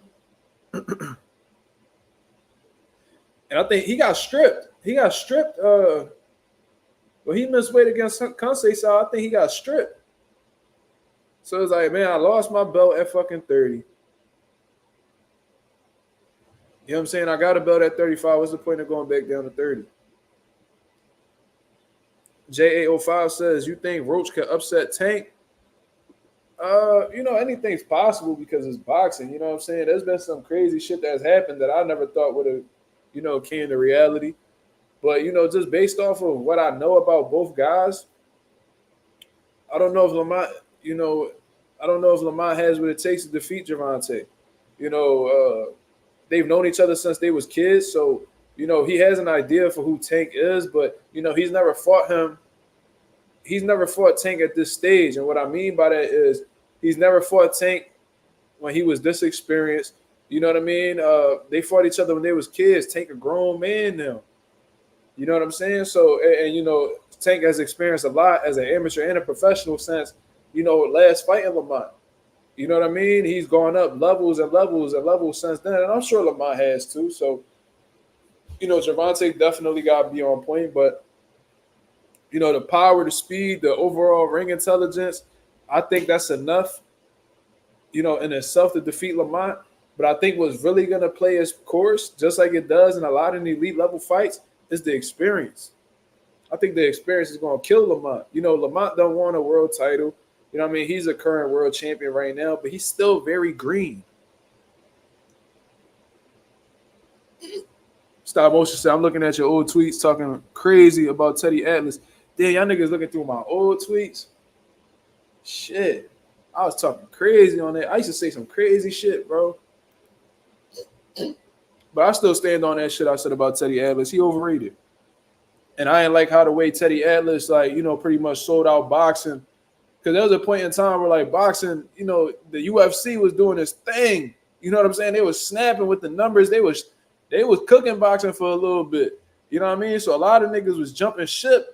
And I seen Teddy Atlas was one of them. They were like, oh, boxing don't give us no big fights. The UFC always gives us big fights. So, he pretty much said, fuck boxing and was just rocking with the UFC on some clout chaser shit. And I was like, yo, you see me do a rap battle. What the fuck? Where?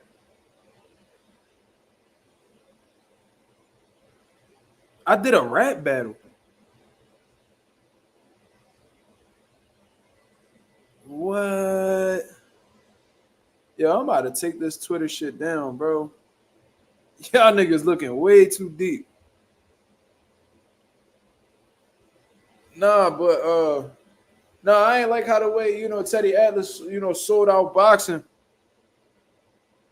Yo, that's crazy, bro. Y'all niggas looking crazy. I ain't forget. That shit was just in the back of my mind. Like, what the fuck? Nigga, I did that shit 10 years ago. Probably longer than that.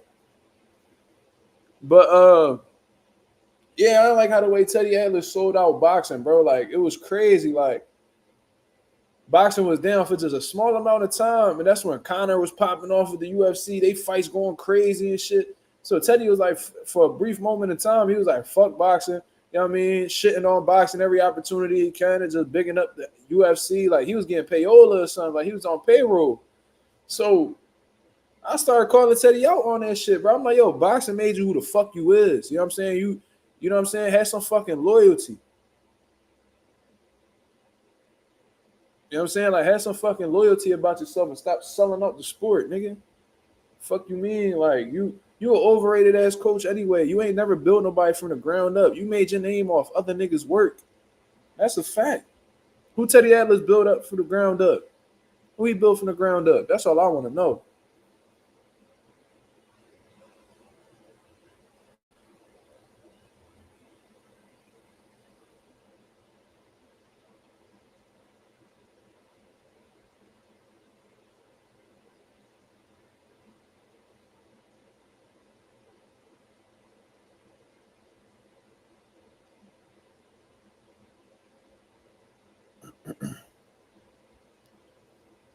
We was all kids before facts. Yeah, that's a fact. Yeah, I still talk crazy. You know, I still be talking crazy about Trump, but he a funny motherfucker. I ain't gonna hold you. He be having me laughing. He's just an ignorant motherfucker, bro. The fact that he's gotten that far is crazy. But yeah, I was calling out Teddy Atlas for that. You know what I'm saying? And I still say the same shit about Teddy. Um, yeah. Oh shit. Am I watching it? He rumbling right now? Let's see this shit.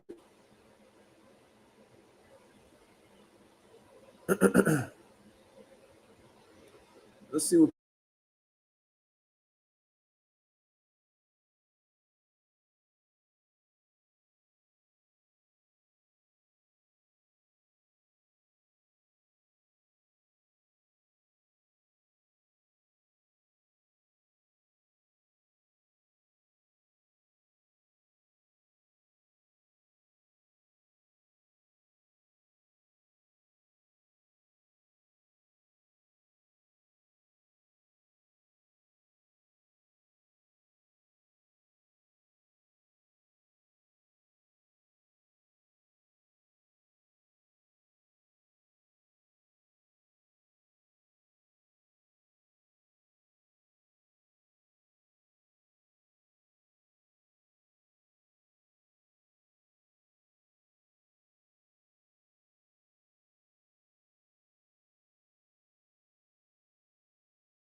Yo.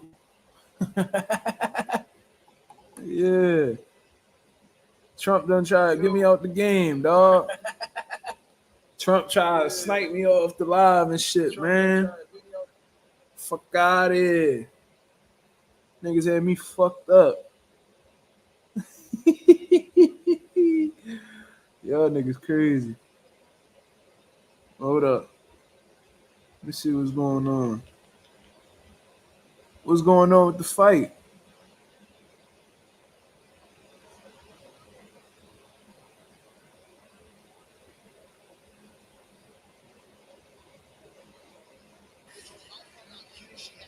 Hold up. They still not rumbling yet? Girls rumbling, nigga?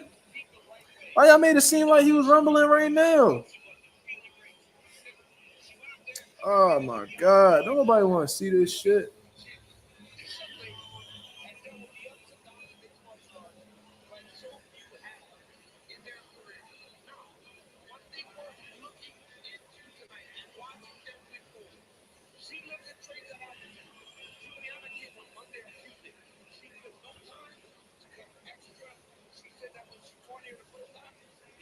Who who tripping?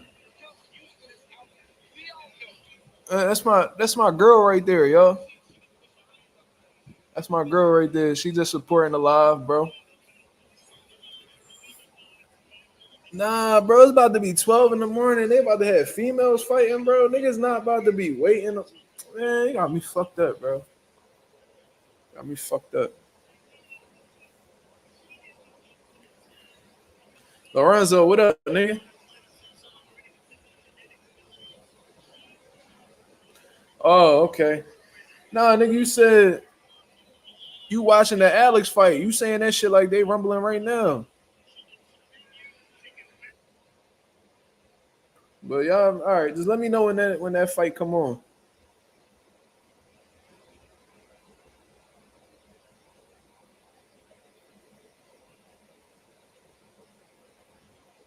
But nah, for real though. Yeah, bro. I can't stand one thing I really can't stand is a sellout, dog. I cannot stand a sellout nigga, bro. And maybe it's just how I move from a loyalty aspect. You feel me? Let me see something. Maybe that's how he said renter. Yeah, as a matter of fact, I am. She ain't gonna do nothing with it. She don't even be watching all like that. But yeah, let me do that. She got a wrench.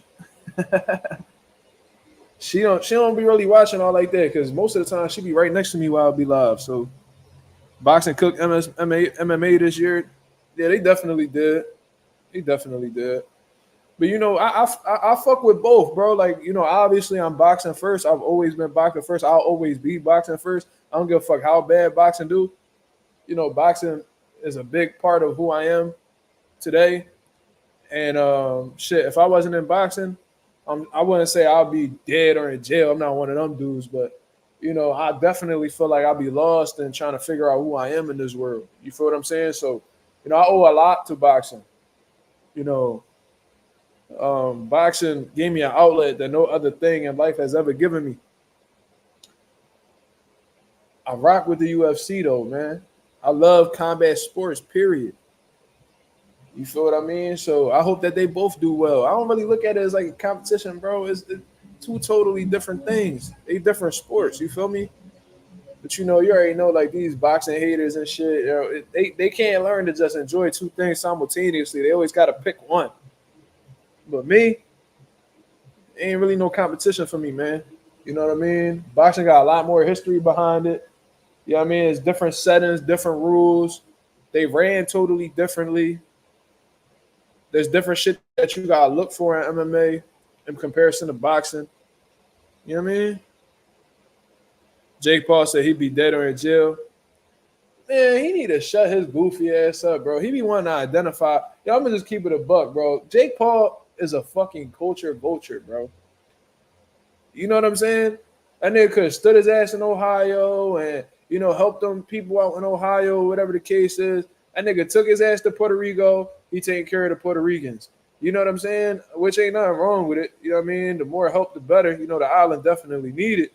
But it's like, bro, you over here, you just dick eating off black culture. That's why I was glad when Tyron Woodley told him that shit. He was like, I'm the culture. You know what I'm saying? Like, you a culture vulture type shit. And had Jake Paul stuttering. It's like, nigga, since when was you like part of the culture where you wearing chains and iced out fucking Rolexes? Nigga, that ain't you. You dicking off the hip hop culture, bro, aka black culture. The fuck is you talking about, bro? Like, nigga, you would still be rich without boxing. You was rich before boxing. You be rich without it. You be successful without boxing. Stop fronting like you was really out here getting it out the mud and shit. You probably would have been dead from probably ODing or something, you fucking cokehead ass nigga. That probably be the only way. But in terms of you being out here in the mix and being in the street, man, you ain't doing none of that, bro. Stop it. Stop it. You let Floyd and them punch on you and you did nothing. So I already know that you're not cut like that. Yeah, he was a fucking multi-millionaire. And listen, I like what Jake Paul doing. I'm not even trying to shit on the nigga, but I'll tell him face to face. Like, bro, that's why I would love to get on those. I wish I was like fucking like big enough to get on these platforms, actually get invited to these podcasts. Bro, I would dead ass tell him like, bro, what? Why would you say some shit like that? Like niggas do not keep it real with them. They be so scary, bro. And it's like, you be dead in jail if it wasn't for boxing. How? You joined boxing mad late in your life, and you was doing so much other shit other than going to jail and dying. So what the fuck? Like, what is you talking about? Like, that's the type of questions niggas need to be asked when they be on bullshit, bro. Nowadays, there's so many dick riders, fucking enablers, which is dick riders too. But you get what I'm saying? Like, you know, where you be getting, where y'all be, like, what make y'all say this shit? Like, y'all be approving of this shit? Like, y'all, like, you really think you hard like that, nigga? Like, you turkey. Mazuma versus Salt Poppy. Ain't that nigga, he big, ain't he? How much he weigh? For me to be in shape for real, bro, I gotta be like at 54. Like elite shape, bro. I'm gonna have to be between welter and super welter, bro. Yeah, if he wants 75, yeah, that's too. Yeah, I ain't getting. Nah, too much of a size difference. Like if he fighting at 175, that means he in shape at 175. Me at 175, I'm out of shape, and I weigh 175 right now.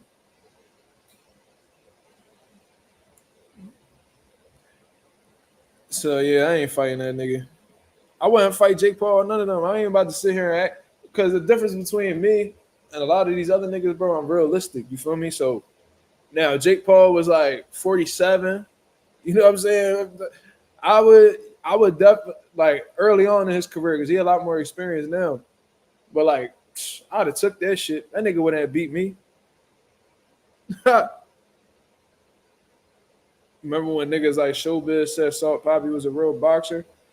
I mean, he get in there and he box. Now, is he an elite level boxer? That's a totally different discussion. But I never even seen that nigga fight, bro. I'm so out of touch with them young YouTube boxing ass niggas. Like, bro, on my son, right hand of God.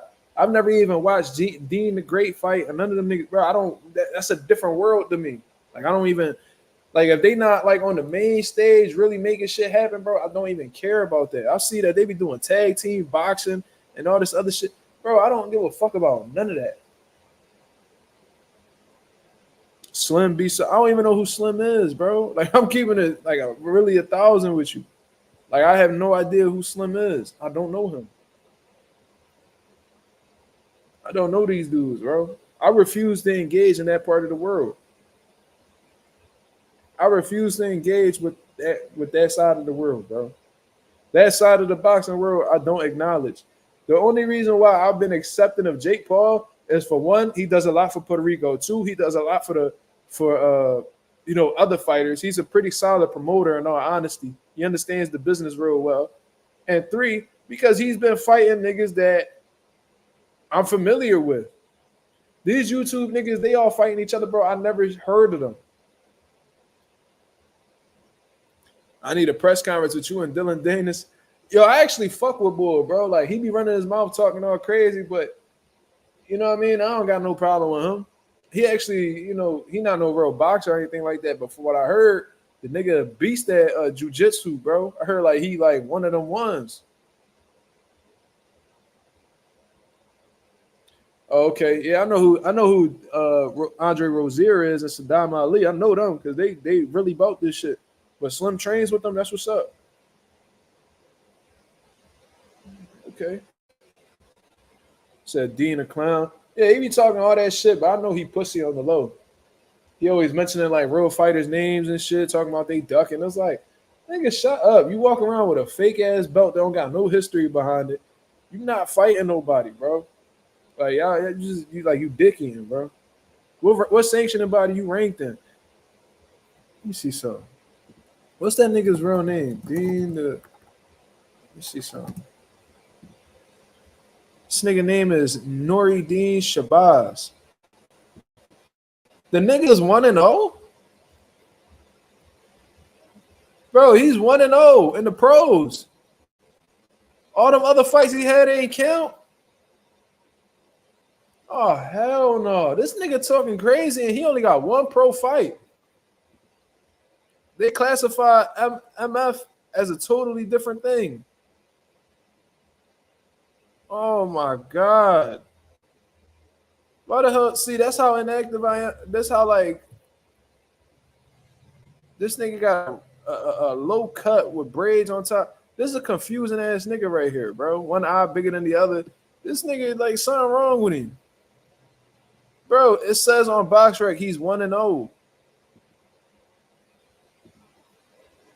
Look at this nigga. Look at this nigga right here. Look at this nigga. 1-0 in the pros. 5'6". Oh, he a little boy. I smacked the shit out of this nigga. Say that. Let me stop talking crazy. But no, okay. He had one pro fight in 2022.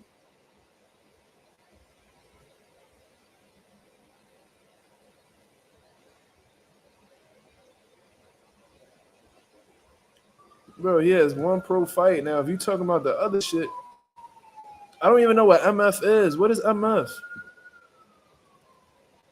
What's MFX? I'm confused. That was in 2023.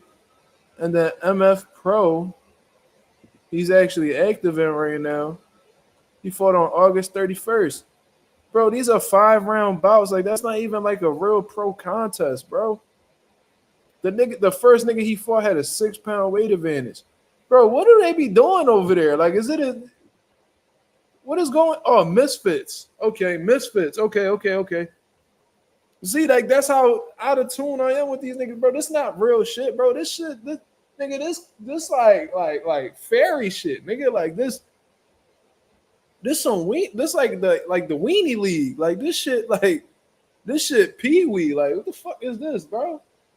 Don't nobody give a fuck about this goofy ass shit. And this nigga named Nori Dean the whole time.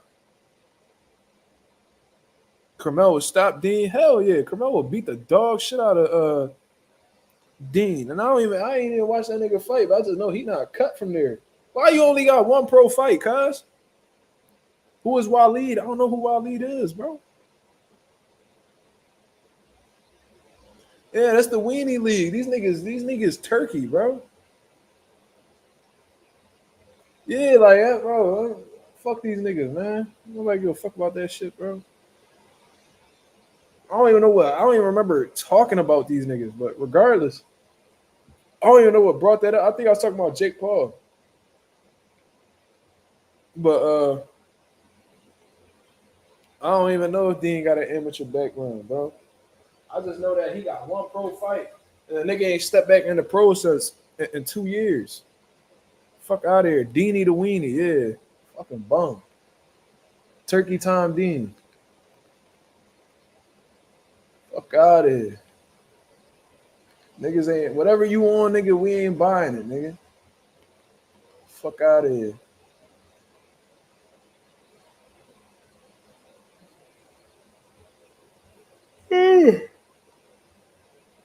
Yeah, it ain't real boxing. So what we talking about, man?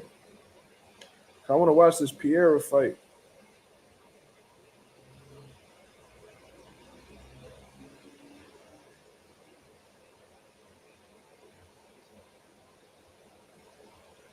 I don't know who Deji is. The thing I hate about them YouTube dudes be talking about other actual boxers like they're bums. Like, y'all yeah, exactly. Y'all niggas is in, y'all not even, these niggas is in a league that's not even under legitimate boxing rules, bro. Trash, bro. It's fight week for Bivol and Better Be. We can make picks. We did that shit a while back, but fuck it, since we close to it, fuck it, we can definitely talk about that shit, man. So Bivol Better Be, man, they putting in work. It seems like Bivol got some drama behind the scenes. He got some baby mama drama. I know a little bit about that. You feel what I'm saying? That's not a good feeling. That shit could be very distracting, but look like Bivol in his bag, bro. Definitely look like he in his bag. Better Be if he coming off of an injury, going into the fight. You know what I'm saying? And this is an older 39-year-old Archer Beterbiev fighting for all the marbles against, you know, a more youthful Dimitri Bivol. You feel what I'm saying? Now, both of these guys, this is a very interesting fight because Bivol, he got good rhythm, good timing. He understands range real well. He could punch going forward. He could punch going backwards. He has a tight defense as well. On the other hand, we got Archer Beterbiev, who I think is slightly underrated in the skill department. I think people don't really give him his credit for his skill set. You know what I'm saying? But besides that, the man is pound for pound, probably the hardest puncher in the sport of boxing right now. I believe he's 20-0, all knockouts. Nobody has ever made it the distance with Archer Beterbiev. He got some solid names on his resume. We talking about Vosdick. We talking about Joe Smith. We talking about Marcus Brown. He's beat some legitimate dudes. Bivol, he has a solid resume as well. Whether we talking about Gilberto Ramirez, Canelo Alvarez, which is definitely a standout on his resume because, Canelo even won a world title in that man's division. You feel what I mean? So, he's been doing this thing. He's been doing this thing. And I think Bivol beat Joe Smith as well. So, Beterbiev amateur record is insane. Yeah, I remember when I pulled that shit up, I was shocked by that. And both of these guys got extensive amateur backgrounds, and now they meeting each other in the pros. So it's dope, man. Now, I am a little bit concerned with the quick turnaround with Archer Beterbiev's injury, but I still think he's going to be in his bag. I still think that he a motherfucking dog, and I still feel like he got what it takes to possibly defeat Dimitri Bivol. But on the other hand, if Dimitri Bivol is able to keep Beterbiev at the end of his punches and just keep a flow, keep what you call this, a consistent flow of offense and, not fatiguing due to Beterbiev's pressure, I think he could win the fight. But in all honesty, man, I think that's going to require Bivol to be in the best shape of his entire career, bro. I think his conditioning is going to have to be on the next level because there's going to be point in times where, Beterbiev might land a good shot that Bivol might have to recover from or really get past. I can see Beterbiev having some moments where he has Bivol against the ropes and he's ripping a combination. And even if you catch those shots with the type of power that Beterbiev has, it's still going to have an effect on you. You see what I'm saying? So this is a tough fight, man. This is a very tough fight. I seem to change my mind a lot from time to time.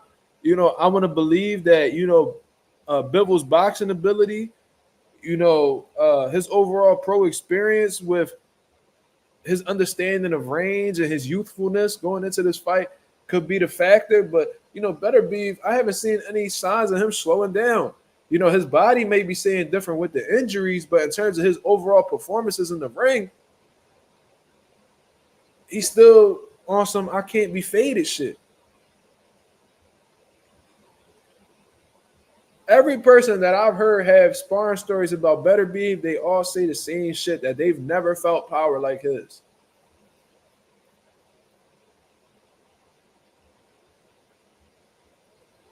Yeah, Anonymous, that's one of the biggest factors and why I've been consistently choosing Bivol, because if you coming off of a knee injury, you 39 years old, and you definitely gonna need your legs for somebody like Bivol. You definitely gonna expect to cut off the ring.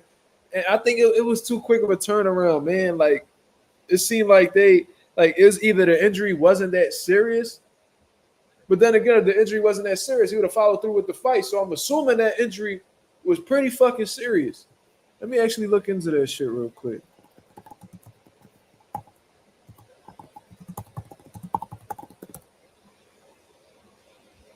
He ruptured his meniscus. And this was in September. Whoa.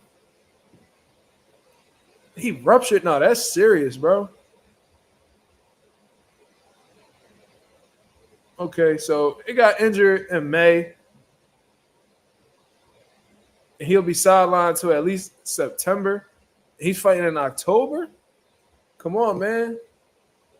Did you even rehab that well?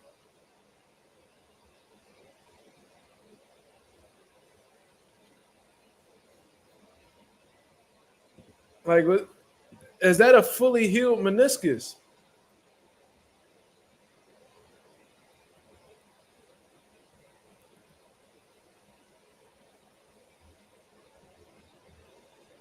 That's concerning, man. I knew he had an injury, but I didn't know it was to that extent. That's serious, man. Wow. Okay. I seen Better Beef's training regimen. That shit is extreme. I seen the man taking a bench bar and was turning that shit like he was turning it, letting it go, turning it, bro. Just getting his fucking forearms, bro. That shit is crazy, bro. I seen his push up, John. He do push ups on his wrist, bro. Like he literally would do push ups on his wrist. I was like, bro, I don't know how you do that. I will break my shit, bro. That means his fucking his arms gotta feel like cement, cuz. Yeah, that's extremely concerning, man. Yeah, bro. Like besides like that crazy ass promotional trailer they put out for Bivol and Better Beef, man, they ain't really been promoting it too well. I think they could have promoted that a lot better, but maybe the fact that neither one of them dudes speak English pretty well, it's gonna be hard to promote in the US. Yeah, them wrist push-ups are insane, bro. I never like I've seen people do it, but not no boxer. I never seen boxers do it.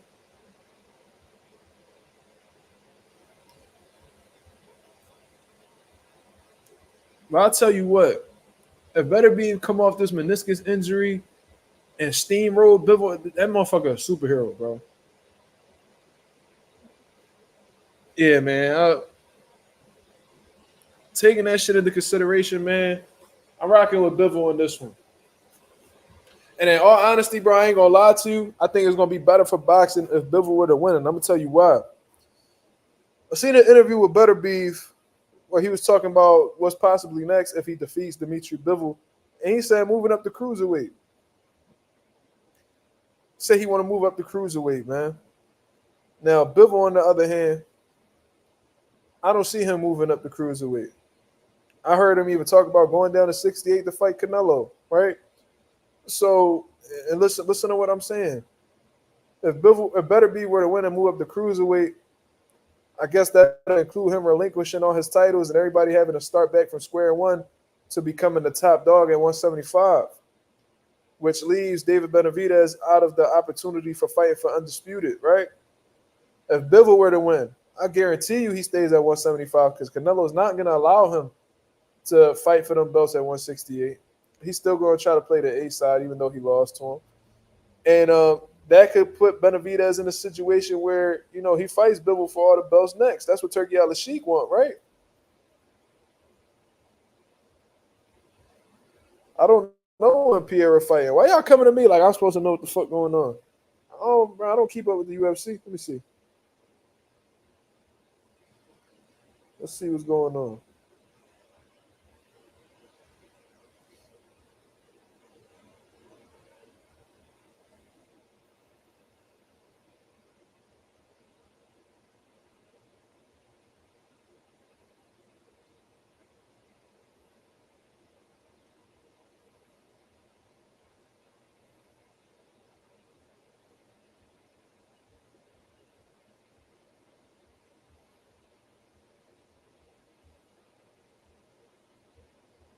Shit not popping up for me, y'all. How much does Bivol deserve in a Canelo fight? I mean, considering that he beat Canelo, because even though he beat Canelo, he's not a bigger star than Canelo. But he should have a respectable at least 40 to 45. You know what I'm saying? But you know, Canelo, he a diva, bro. So even though he lost to Bivol, I don't think he'll give him much respect in negotiations, honestly. I don't even think Canelo really want that fight for real, for real.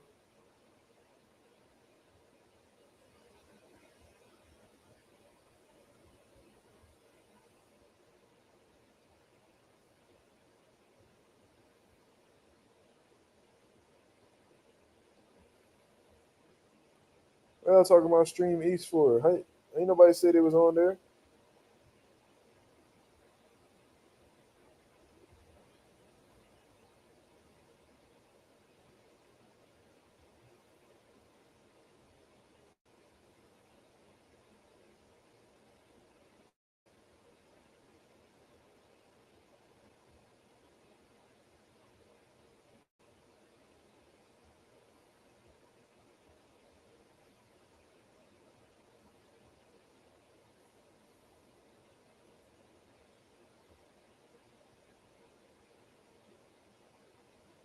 I think I got it, yo. Give me 1 second.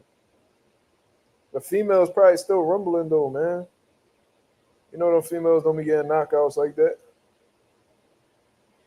Yeah, they still rumbling. But it's round 4, so they should be wrapping up soon. Nah, I don't fuck with it. I ain't gonna say I'm a UFC head. Like I'll tell you what though. I know a little bit. I know a little bit, bro. Like I can't tell you about like the motherfuckers that be on the undercards or you know what I'm saying, but I know my history a little bit about the UFC. I used to watch. Ooh, this girl just got her shit rocked. I was just saying how they don't get no knockout. She almost slept her with that John. That was a nasty ass overhand. Yeah, that girl Pennington rocked Pena shit. Oh, she got her in a guillotine. She got in her, she can't lock it in though. Yeah, she took that shot crazy.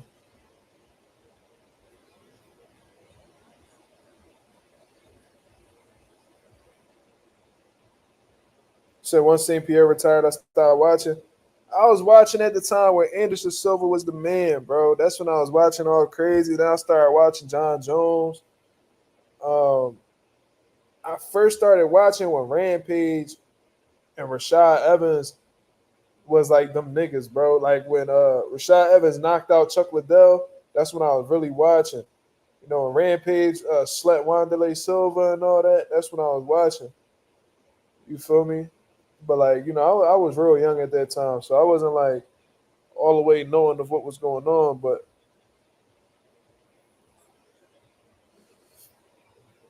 Thomas Wright said, Bud said he would never fight in MMA against McGregor. I mean, he shouldn't. That's not his lane. And I think a lot of these dudes gotta understand what their lane is and what they ain't, and not all money good money. You feel me? Because let's say it's a situation where Bud's still active, he's still fighting, then he take that MMA fight with McGregor. McGregor kick him in his legs a couple times or hyperextend that knee. Bud he might not be able to move the same again, bro. So it's all about protecting your assets, bro. Bud is making shit tons of money at this point in his career. He about to fuck it up fighting in the octagon for what? You know what I'm saying? Like you just gotta think smart, bro. Because a lot of these fighters that that move off their pride, they end up getting fucked over, bro. You say you like Islam? I've been hearing about him. I seen that fight with Volk, that rematch with Volk, and I've seen a couple Johns and the John with Dustin, I believe Poirier. Do I like Leon? No, I don't.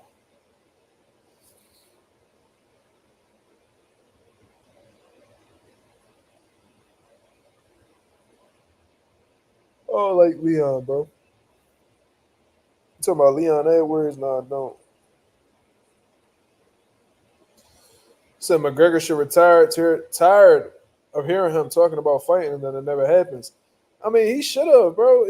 Like at this point, he might as well retire, bro. It looked like seeing him all in Dubai, looking all coked up. He all like he can't control himself, like all high and bro, he be drinking. I see, bro. He was in Philly like 2, 3 weeks ago at a bar and like Ben Salem or some shit. I'm like, what the fuck is Conor McGregor doing in Philadelphia, bro? Drinking at a bar. It was the most random shit, bro. Like he was behind the counter with the bartenders where he was just serving drinks. I'm like, bro, what the fuck is Conor even doing? You see what I'm saying? Like he was supposed to fight Chandler, I believe, and then I don't know what happened. He had some type of injury, and then he just fell off like the whole face of the earth.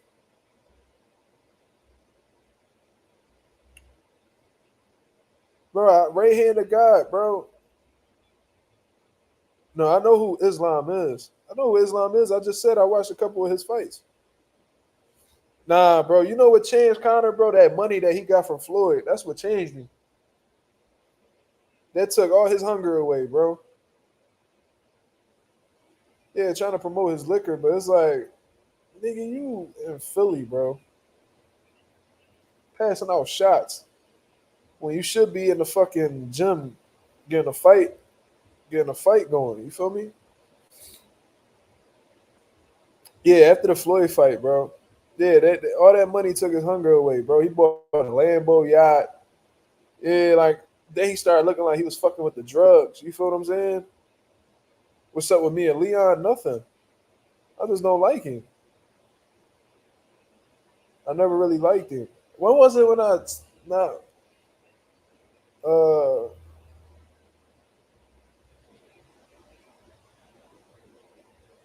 no, I just ain't think much of him, bro.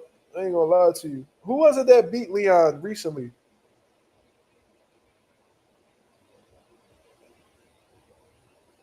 Who beat Leon recently? Was it somebody? Who?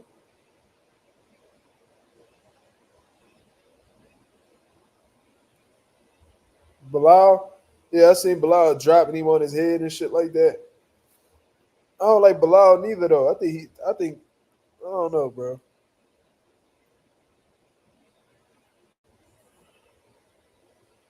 Yeah, Bilal was dumping him on his head and shit like that. Bilal food though. I think he food. You tried his whiskey? You talking about Connor's whiskey? Oh no, I don't drink, so I don't know nothing about that. Proper 12. Oh, all right. These girls still rumbling, bro. But there's 2 minutes left. He said, "All UK do squares." I'll tell you who I like from the UK, bro. I like Lennox Lewis. Uh, I like Sonny Edwards. Who else? Sonny Edwards, Lennox Lewis.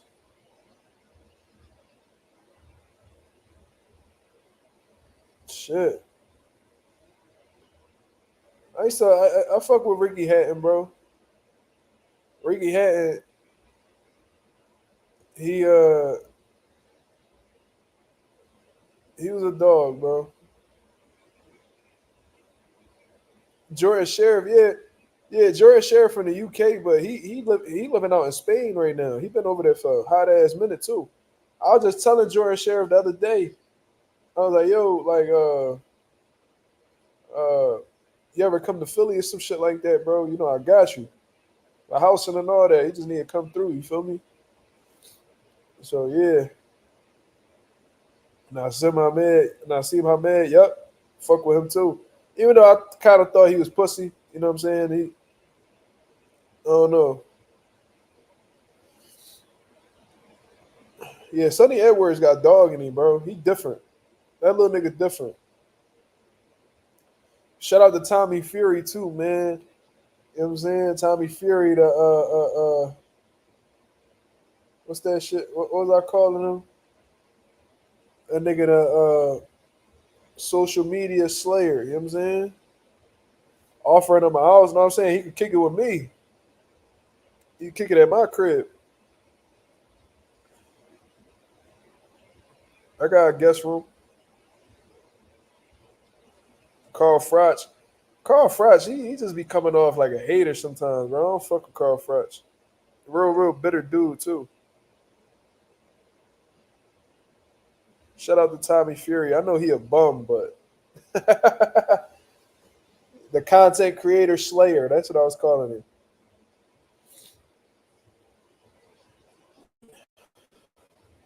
Tommy, he not really good, bro. But the fact that he beat Jake Paul and KSI, fuck with him. I was happy as shit about that, bro. He took that O off Jake Paul record. Jake Paul be acting like he want that rematch, but I don't think he really want that for real. And KSI too. You know what I'm saying? I was happy he got both of them up out. Like he didn't get them up out of there, but they left with L's. You feel me? Yeah, KSI is terrible, bro. He's fucking trash, bro. He got that bouncing that like he like to bounce on his toes. Then he try to come in with his right hand. Like, bro, that shit's so predictable, bro. Like anybody will be able to figure that out if they have the least amount of experience. And you know what was crazy? Tommy Fury had trouble figuring that shit out. So you know Tommy not like no elite dude that's that can make crazy adjustments on the fly. Bro, ain't nothing special about that dude. He just did enough to beat both of them. And that's what made me happy about it for real, that he did just enough to beat both guys. You know what I'm saying? I thought that they was gonna rob Tommy on both of them Johns. Mark need to train KSI. If the money right, I train him. They got money. I'll definitely train KSI. I'll show you some shit. Show you the Philly style, you feel me? Angles, defense, combinations, shit like that. I'll definitely show him the game.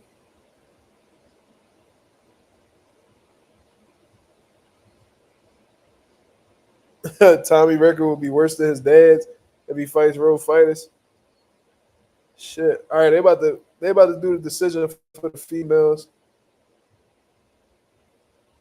Wait, this the girl that girl Pena, that was the one who beat the one that beat Amanda Nunes, right?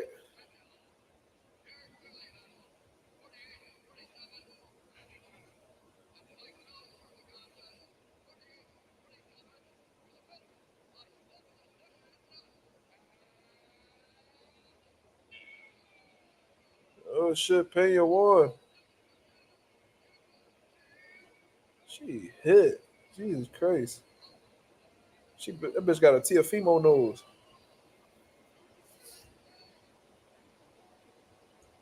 So was that an interim title? Was that a legit title? What's going on?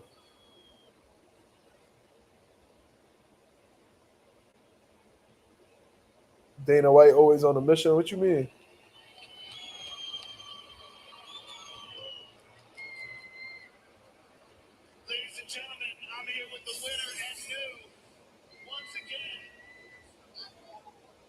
Oh no, that's a legit title. So she a two-time champion.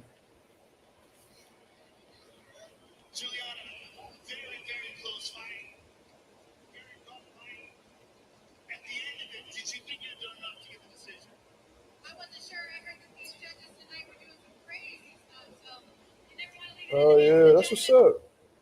She got a Teofimo nose though. That's a bad John. Her shit. That bitch need to put. She need to get that cartilage trimmed. You know what I'm saying? Her shit swole.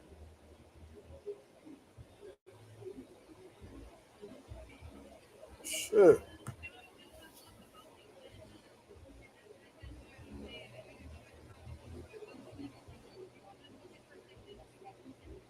Yeah.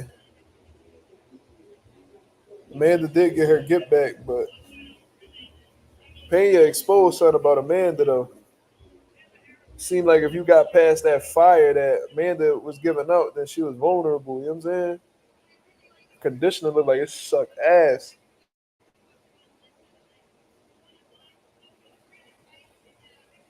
I don't know. Somebody hitting that shit though. You know, niggas hit anything, so you know what I'm saying? She couldn't get a nigga like me, but you know what I mean, she could definitely get another one. She ain't no way. Niggas will hit anything. Tommy Fury cried over a split decision win over fucking Jake Paul. Yo, that's hilarious. That nigga beat Jake Paul that went to Love Island right after that shit, bro.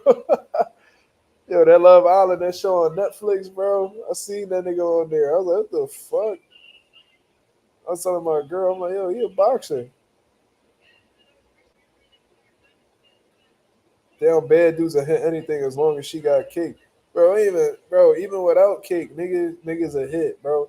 Yeah, I remember being at not even high school, just working at my job, bro. I would see like certain people walk in, bro, and I'm looking through like they like accounts and shit and see that they got husbands. I'm like, bro, how the fuck? I'm like, yo, how the fuck did dick penetrate this woman? Like, who in their right mind stuck dick in this female? This bitch out here looking like a fucking barracuda. Like, they be the ugliest women that be having rocks on their fingers, bro. Like, bitches be looking like salamanders, bro. And like be really begging niggas, bro. Like, and they be like, oh, my husband of 15 years. Y'all got kids? Y'all fucking? That shit is insane, bro. Like, even the fat hoes, bro. Like, these bitches be big as shit. They fucking they they what's this shit called right here? They they be having that saggy underarm, the triceps, I guess you want to call it. They should be all soggy. You know what I'm saying? Double chinned up, rolls on the back of the neck. You know what I'm saying? They be sweating and it don't even be that hot outside. Like these bitches be looking like they lose their breath just like taking regular walks. Like these bitches be married. No, I don't laugh. I try not to be disrespectful. You know what I'm saying? I ain't mentioning no names, but yeah, bro. I be like, yo, how the fuck did this bitch get a ring on her finger? Ralph said Oscar wife a shapeshifter. That's crazy.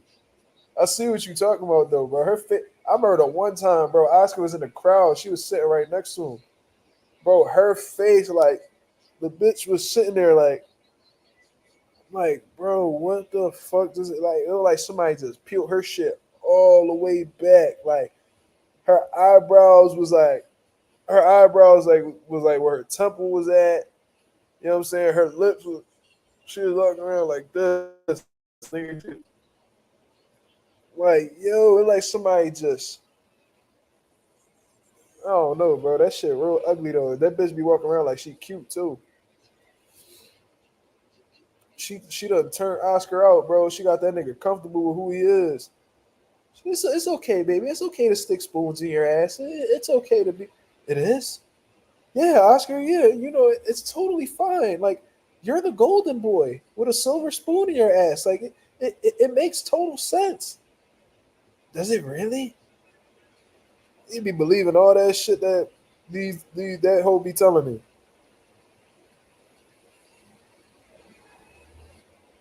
You know what I'm saying? It's okay, Oscar. You can wear it. You know what, Oscar? I think it's time you be yourself. Why don't you wear a cheetah thong on live and just gyrate your hips? It'll it'll let you know who your friends really are. You know what, baby? You're right. It's time to show them the real golden boy. Yo, trying to tell you, bro. The one John was talking about, she stuck a bottle cap at Oscar ass and she lost it. I was like, what? I'm like, yo, how deep is this nigga ass?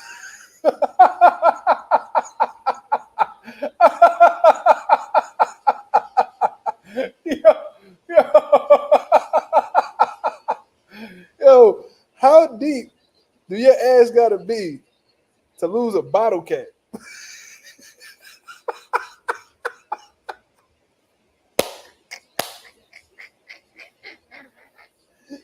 Yo, yo.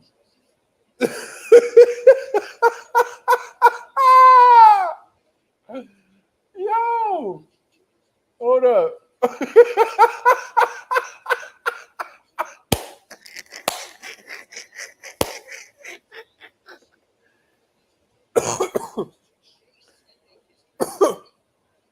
Yo, my nigga, that shit just made my back hurt. Oh my god, yo.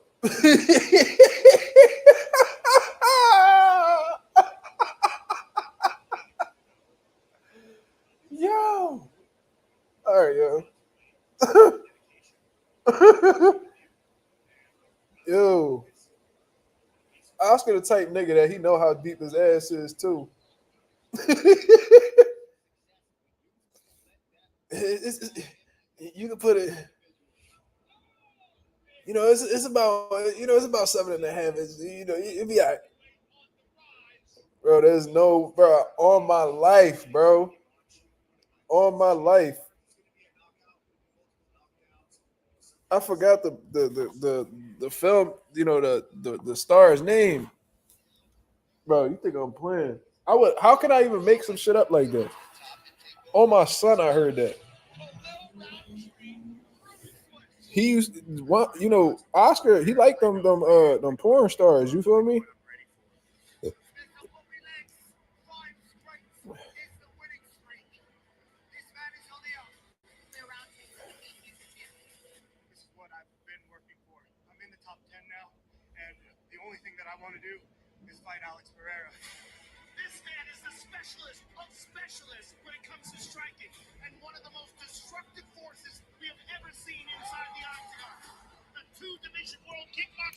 What you mean he not a blade boxer film? He's sticking shit in his ass.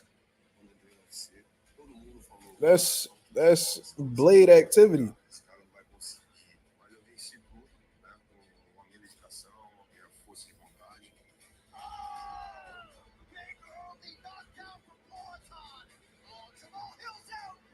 I'm trying to tell y'all, bro. I forgot the girl's name. Hold on, real quick. Let me get my charger for my phone. Hold up.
Yo,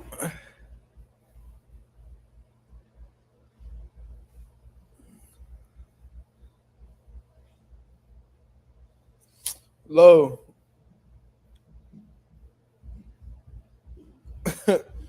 So let's address Lowe's comment real quick. He said, "Wow, I only knew about the drag clothes. I never heard anything about Oscar and Spoons. We can't throw that kind of mustard on his jacket. That's a serious thing. First of all, just do your Googles, bro. You'll find out everything that you need to know about that. That was shit that had come across my table just being, just seeing certain media outlets talk about it. You feel what I'm saying? So I'm not, and that's why Canelo Alvarez had tweeted Oscar to go fuck himself, and then he had put, kitchen utensils as the emojis after the tweet. You know what I'm saying? So this ain't shit that I made up. This is shit that have actually been spoken about. You feel what I'm saying? Let me see. Look.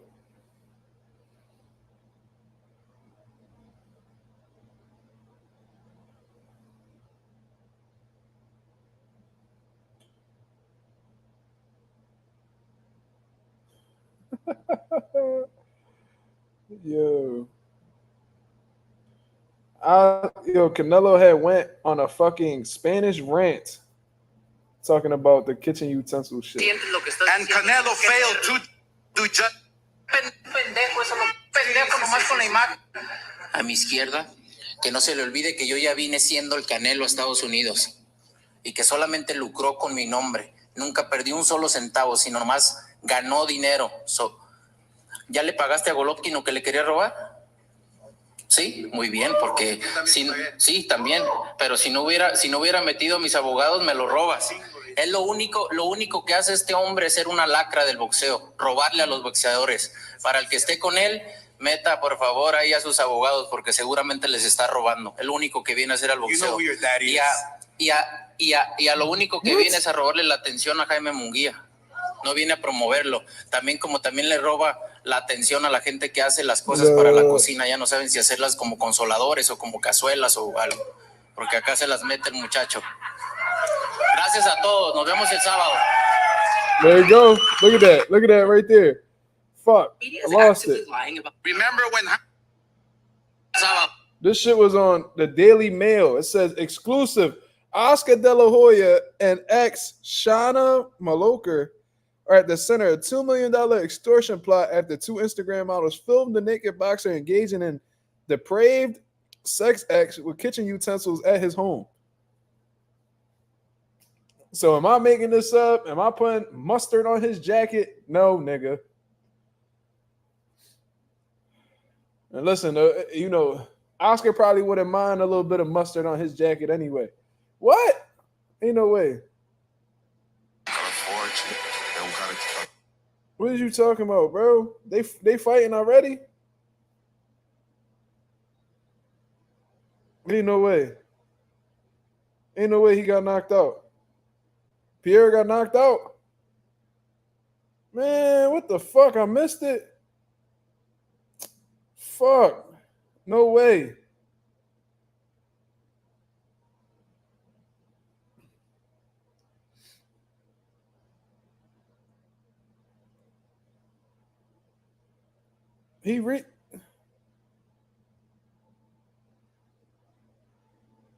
Yo, why are you doing? You know what? Yo, put that nigga in timeout, bro. You doing too much, bro.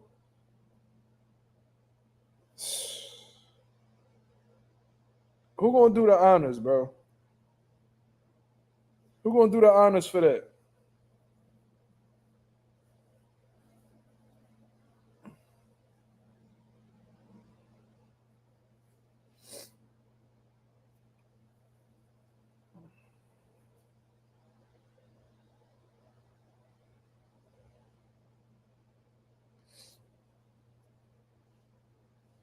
This nigga just capping, bro. What's wrong with you, bro?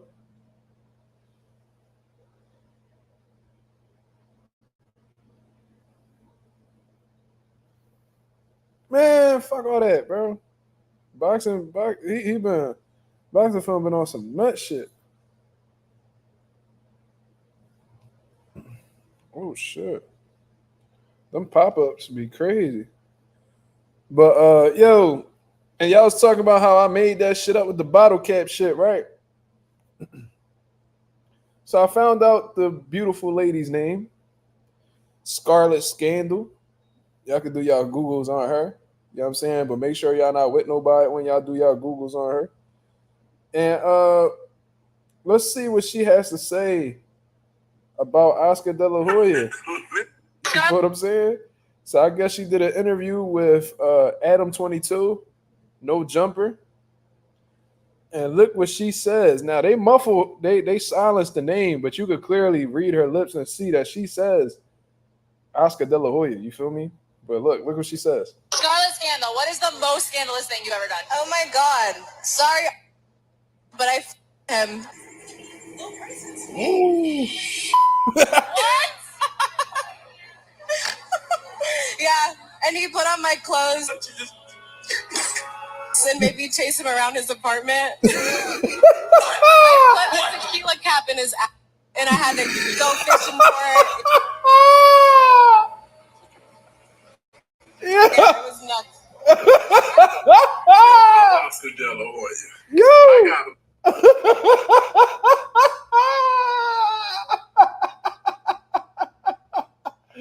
Hey, yo.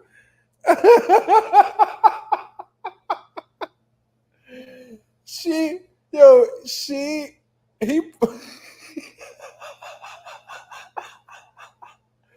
yo, she said that he put on her clothes.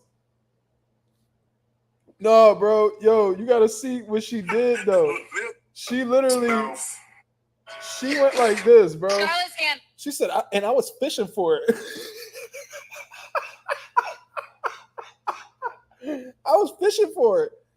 Like what, yo? Hold What is the fuck most up.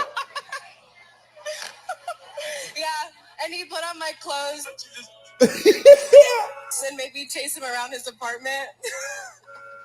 I put a tequila cap in his ass, and I had to go fishing for it. I had to go fishing for it.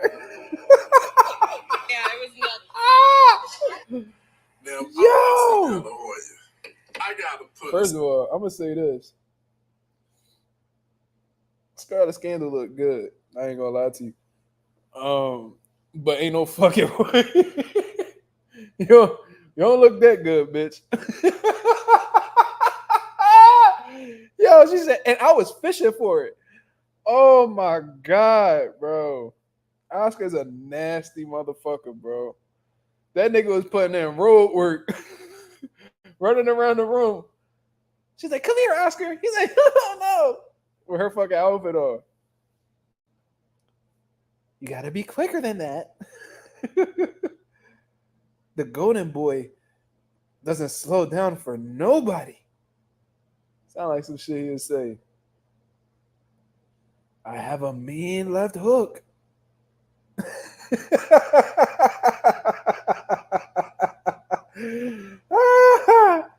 Yo, that is fucking hilarious, bro.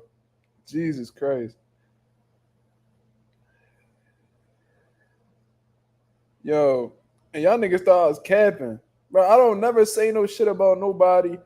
I ain't trying to get sued or none of that shit, bro. I speak about shit that's public info. You know what I'm saying? Ain't never gonna say no crazy shit. My fault, bro. These niggas caught me off guard with this shit, bro. The Oscar De La Hoya shit, I don't even know how we got to speaking about that, but my nigga. B-Hop got that prison background. I heard shit about B-Hop too. I ain't gonna get into specifics, but I heard some shit about B-Hop too. Trust me. Trust me. That boy got something. He got a little something going on too.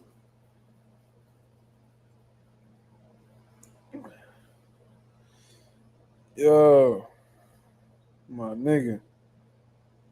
Trying to tell y'all something good, bro. Oscar a nasty motherfucker, bro. That's not the nigga you want to go. That nigga said, we could go bun for bun. That nigga said, we could go.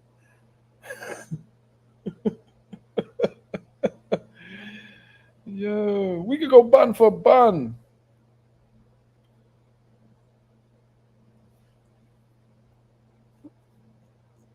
Damn, what was that joint? Yo, what I'm not gonna say what kind of sites, but what type of sites you guys use? You know, what's your favorite sites? You know? I'm not gonna say what type of sites, but you know, you get what I'm saying, right?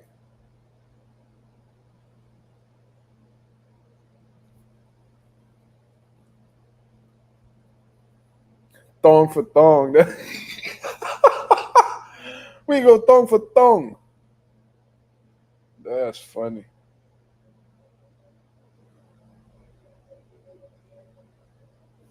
Hold on. I think I got some.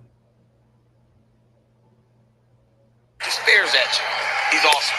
Oh shit! I caught it right on time. Oh shit! Pierre threw a kick and he caught it off the rip. Oh, Pierre is a big motherfucker though, bro. He look way bigger than Roundtree, but Roundtree already throwing heat. Khalil seems pretty calm in there. Calm and technical. Yep. And that's how he fights. He's prepared. Size discrepancy is pronounced. Left hand is active. Roundtree coming forward. Roundtree trying to catch Pierre going straight back. That by being a southpaw, it eliminates those low cap kicks that Pereira uses so frequently. He's good off the front leg with it as well. He hides it just as well. It's just different. But it is a different thing. He struggled in the past with southpaws and kickboxing. It's a totally different look.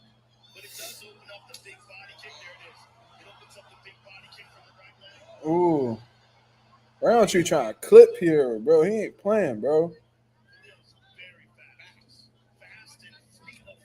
Ooh, that high kick almost made his mark.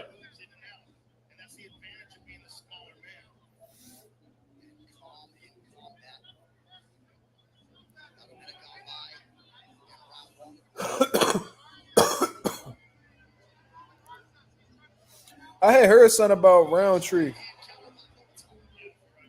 I heard that Roundtree, when he had gotten knocked out by the boy Johnny Walker, that apparently they sent him out to to Thailand for 4 years to practice his Thai clinch and shit like that. And apparently, like, he's real influenced by, you know, Thailand, you know, after that.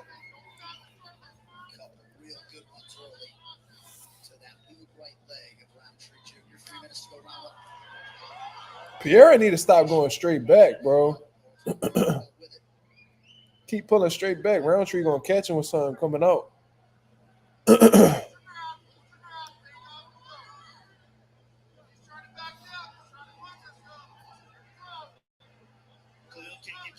What time stamp I'm at? It says I'm 236 in the first round.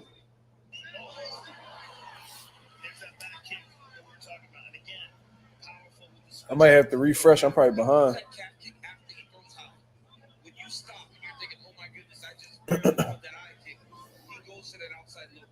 Pierre's looking for that head kick, though. He trying to line that shit up.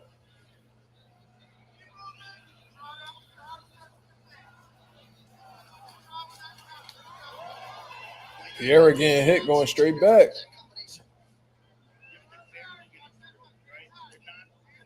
Ooh, that head kick get close, boy.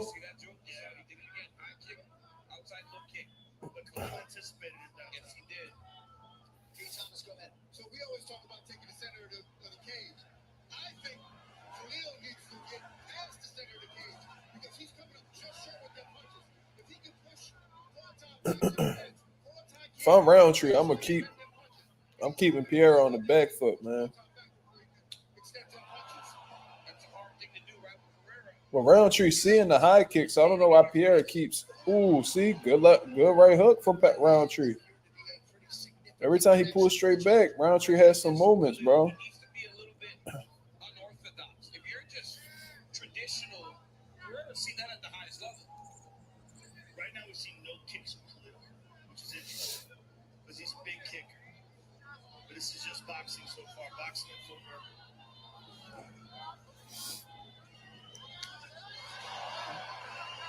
Pierre keep pulling straight back, bro. I'm telling you, that's gonna hurt him, bro.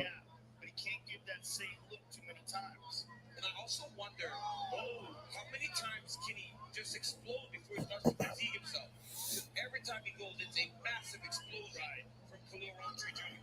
And this is his first chance. Roundtree definitely having more moments in this round. There it is again, that one buckled. Left hand is there for Roundtree Jr. This is the dangers of standing in front of him are so great. Roundtree at some point is going to have to be stern in the fact that he's not backing up. Because that is going to make you tired. Roundtree gonna find that right hook. Watch him keep pulling the back, bro. He's breathing heavy already at the end of that first round. He's got his arms up on the cage. Oh shit, that's not good.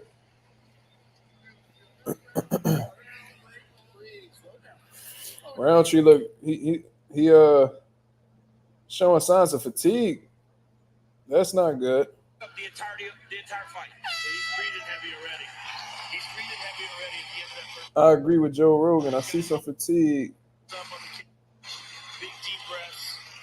That's just enough. Slow down. You've seen everything. He's doing everything exactly what we thought he would do. So we can control. Those feints. We got to keep those feints going and just keep him twitching. That was a close round, Cleo. Close round, okay? Keep doing that, and then we'll start. I don't think that. I mean, Roundtree corner told him that was a close round, but I think Roundtree got that pretty decisively.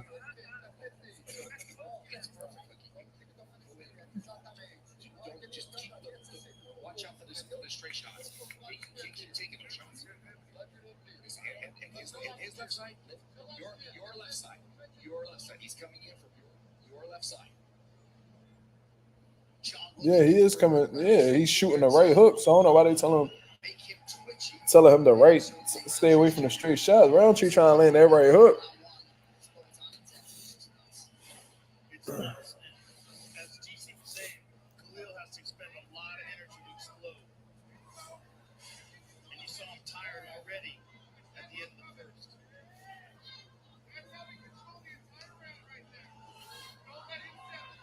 There he goes. John Wood saying control the entire round right here. Go back up.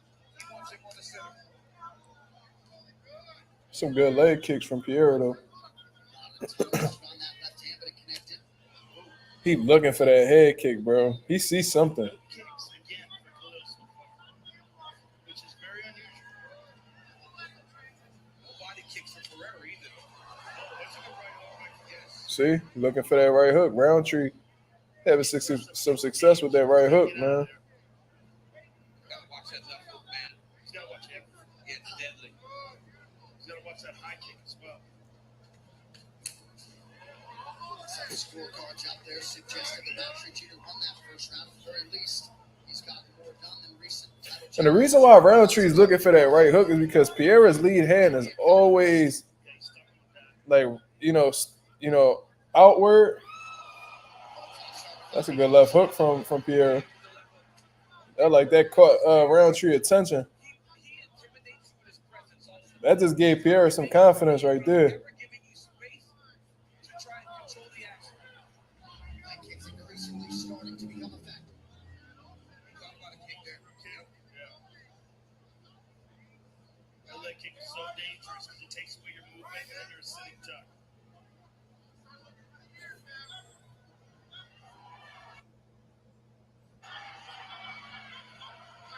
Roundtree Jr. with a cut on the bridge of his nose. Yeah, they real big on Pierre. You can tell. They just worried about everything Pierre doing. They talking about what Roundtree not doing. But I feel like this Pierre around so far for sure. He's just coming short with those counters. Just a little bit of That left hook caught Roundtree attention. bleeding, excuse me. Like not necessarily hurting, but he probably felt that shit and was like, all right, this shit kind of serious. And Roundtree is more on the back foot now than he was in the first round. It does not seem as though Pereira has been really impacted by any of these strikes. He's been able to avoid the vast majority of them, or take take him on his shoulders like that, he kind of makes him skim off of him. Roundtree Jr. landing at just a 24% clip thus far, 50% from Peloton. Now right hand got Roundtree keeps going for that right hook. Roundtree Jr. Put him again on the calf. One thing Roundtree can do at times when Pereira gets you hurt, he will forget about defense and go into kill mode. And that presents opportunities. Pierre's hand placement and like overall style is so fucking awkward, bro. Khalil's right leg is compromised. You're starting to see him moving on it funny. He's trying to hide it. But those calf kicks are taking a toll.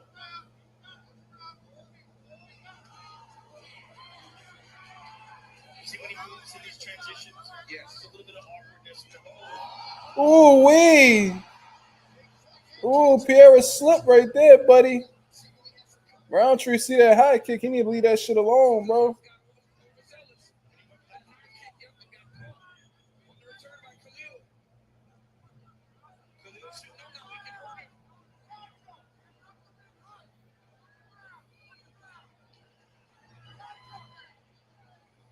That shit just gonna get Pierre mad. One thing about Pereira is he can be hurt. And the one thing he does do is if he does get hit with something good, he wants to get it back, even if he is hurt. So he does put himself in danger. Especially with these little gloves. Yep. This is a different game than a kickboxing game.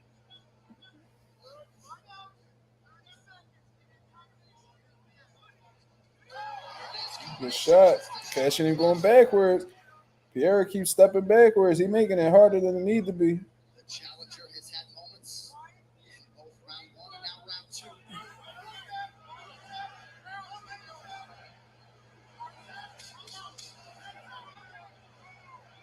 Good right hand by Alex.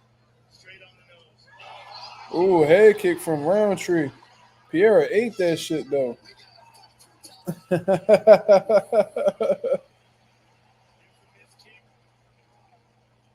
Ooh wee. Roundtree, he's seeing all that shit Pierre doing. He just Didn't catch him clean on the knuckles. And here's the head ooh kick in the wee. other round. Oh! Damn, shin the fucking temple and Pierre ate that shit, bro. You have to work the less tactics now. Continue the calf kicks. You need to touch him. Who I'm rooting for? Neither one of them. I'm just keeping it. I'm keeping that shit neutral.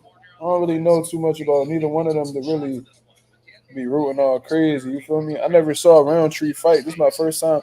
I see some highlights, but I don't know too much about Roundtree. My MMA homie was putting me on to the fight. It was telling me to check it out. Pierre, you know, of course, I seen the Adesanya fights. I seen his last fight with Jerry. I think that was his name, Jerry, where he hit him with a head kick, put him out. Did I see Pierre's amateur highlights? I think so. I think I see that he was sparking shit in the amateurs for sure. Pereira's corner's telling him he needs to be more responsible defensively. All right, so now I'm starting to notice in the third round, Pierre is picking up the pressure. He's walking to him. He's walking to him. He's walking to him.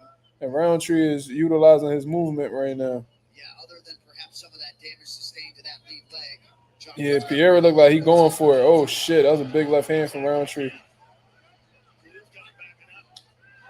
Good body kick. That body kick from Roundtree looked like it got Pierre attention. He didn't. Khalil should go back there. That was a weird reaction by Alex. That was a very. He looked like that body kick looked like it hurt Pierre. His whole fucking body language switched up, but Roundtree didn't jump on him, so it allowed Pierre to keep coming forward. Yeah, this dude Roundtree more game than this commentary giving him credit for. They start to feel like they're invincible. You got to make them respect you. Right now, Khalil Roundtree has done exactly that.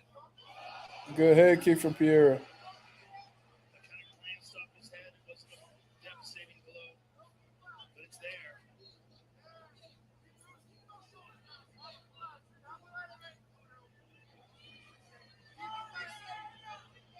Lot of movement, lot of feints. What's giving Pereira problems is he can't throw combinations. If the longer he stays in tight, Good left hand to the body from Roundtree. it's making him recognize It's a little bit of posing on both sides right now. So it's all one and done for Alex. It's also the speed. Yeah, Khalil's speed is extraordinary. Oh, there's a clean right hand by Alex. Nice jab to follow it up from the chin. Pereira has like zero defense though, bro. But it's just he's so powerful that, you know what I mean? He be scared of having motherfuckers. He be having niggas scared to jump in or take chances against him. That was a good kick. Again, today's compromising move.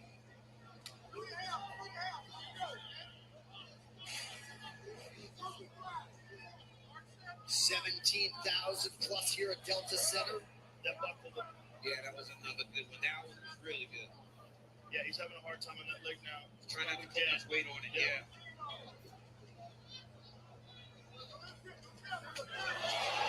Left hand counter lands for Roundtree. Roundtree look like he ain't got no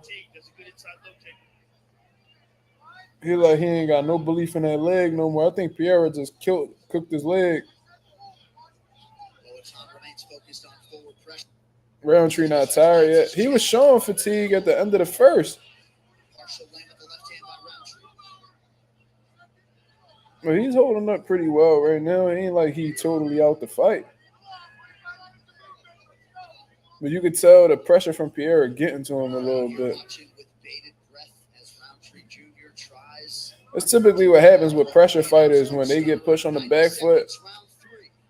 They fatigue pretty quickly because they fighting at a pace that's uncomfortable for them. When pressure fighters aren't the ones dictating the pace, they usually have trouble keeping up. They be drowning and shit. The singular big shot, yes. But in terms of overall damage, first, but it's an accumulation. Pereira keep getting in position, but he keep hesitating.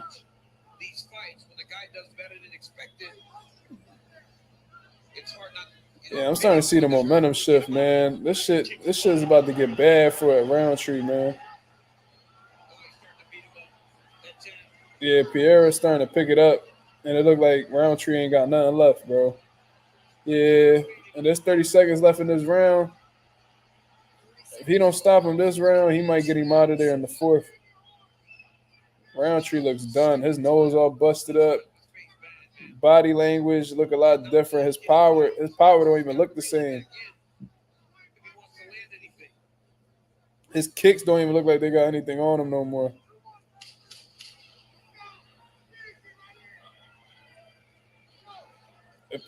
Ooh, good knees. Good knees.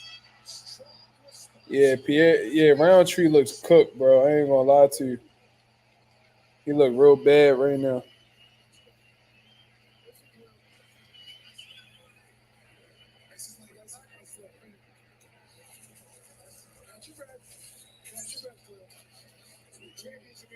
The difference in body language between the two right now is like drastically different. Roundtree looks fatigued, look pretty beat up. Pereira, he giving himself his own water. He not even breathing hard. This shit like another day in the office for Pereira. Roundtree corner trying to psych him up. He's trying to change his mind frame a little bit, but his body language don't look too good, man. He got a nice little bump on the bridge of his nose. I wonder if that was from that knee he ran into.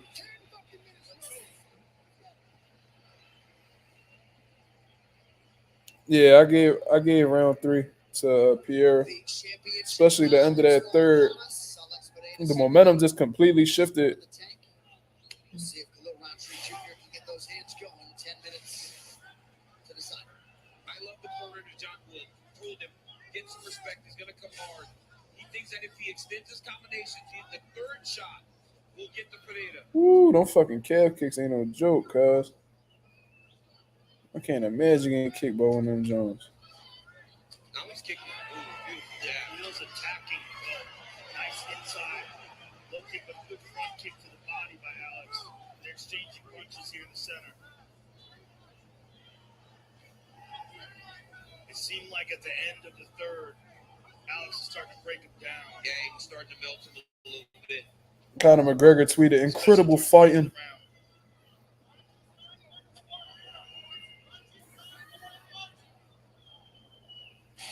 And it seemed like in that third round, there was more of those shots to the body. Because Khalil's a southpaw, he can't jab as effectively as he normally does, so he can't go to the body with that jab. That right calf probably dead. I ain't gonna lie to you. Khalil has got to do what Coach said. Extend those combinations. Try to get to this guy. And that lead leg of Roundtree Jr. starting to look increasingly mangled. There's another touch by Pereira. Ooh, good jab. Is that a jab that hurt him? That was a big jab. Roundtree's eyes just went wide. There it is again. And now Roundtree Jr. big time reactions. Look at his right eye, man. Damn, that whole shit under his eye fucked up now. Each one of those, like, Damn, that was a jab that did that. Put it right on that right eye every time. And it's swelling with every shot. Oh. We just isolated in our monitor a jab that caused that reaction from DC. That was nasty. Beautiful jab there. Roundtree about to run into something, bro. And here's for everybody else. Ooh, wee, that right hand hurt him bad. That right hand hurt him bad. He slipped and counter with that right hand, got him real good. Another right hand. Ooh, Pierre got his timing down now. It's a wrap. Ooh, another right hand. Another right hand. Ooh, Pierre putting them together now. Yo, he cooked, bro. He cooked. Oh, Pierre turning it up now, bro. Damn. But Roundtree trying to thug it out, but this shit like target practice now. He a dead man, bro. He a dead man walking. Oh, shit. Oh, shit.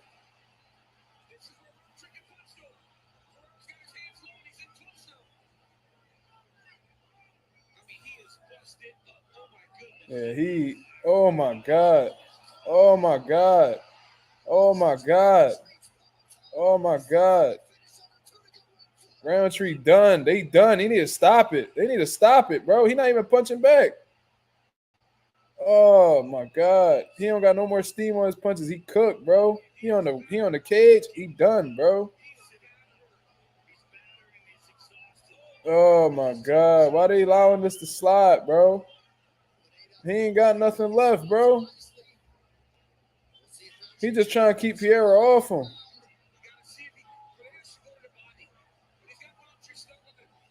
He need to go for the knees. You tripping. He need to shoot some knees. Oh, my God. Big right hand, big jab. Oh, my God. This boy Roundtree taking a beating, bro.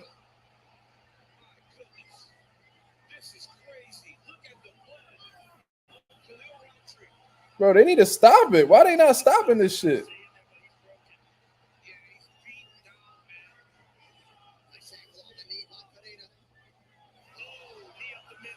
Stop the fight. Oh, shit. Roundtree throwing bombs now. Roundtree throwing bombs. He done. He done. He done. That's it, bro. Ooh, good body shots. Ooh, the body shots folded him. Woo-wee. Yo, Pierre a bad motherfucker, bro.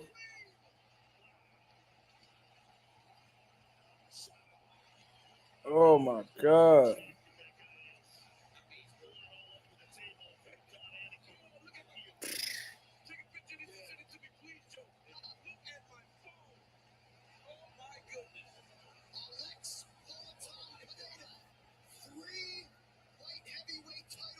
The body shots is what did it. That's what made him sit down. Damn, man. Roundtree took a fucking beating, bro. As much as his body would carry him, but Alex Pereira is a different kind of beast. It didn't go perfect for him. This was much more difficult than anyone anticipated. And what did he do? He literally just broke him down. He took his time. Yeah, Pereira, a bad motherfucker, bro. Those punches to the head, Khalil was still fighting. He dubbed that body shot. That was so Unbelievable. Well, you were calling for it wisely, and we Ooh, love when wee. the broadcast booth gets splattered with blood, as advertised for the light heavyweight title fight tonight. The beginning of the end was that jab, bro. The jab that bust him up. And then when he slipped and counter with that right hand, that's when everything went downhill. Roundtree, he tried when he was against the octagon. He threw a few more bombs. He threw everything he had left in his tank. Then, Pierre started coming over the guard and landing some good shots. But it was like Roundtree was, I wouldn't say he was tolerating the shots up top, but he was he was still able to stand up to him. But what really sealed the deal was the adjustment Pierre made going to the body. When he doubled up to the body, he sat right down. Boom, boom. Yeah, that was it, bro. The body attack finished him up. Wow. And there is the reaction from the corner. Clover Teixeira front and center. The right-hand man, Flidio Cruz. What a moment. Body shot sealed it, yep. That's what they say, though, man. If you can't hurt somebody to the head, you gotta go to the body.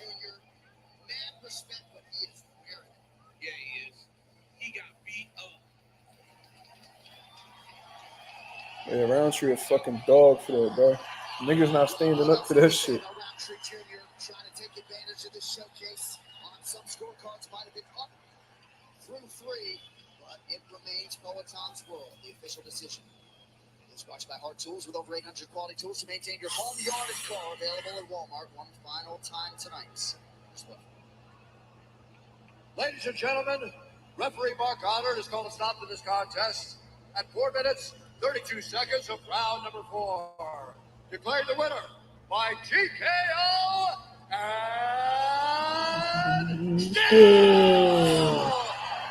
Shit. UFC light heavyweight champion of the world, Alex Pereira.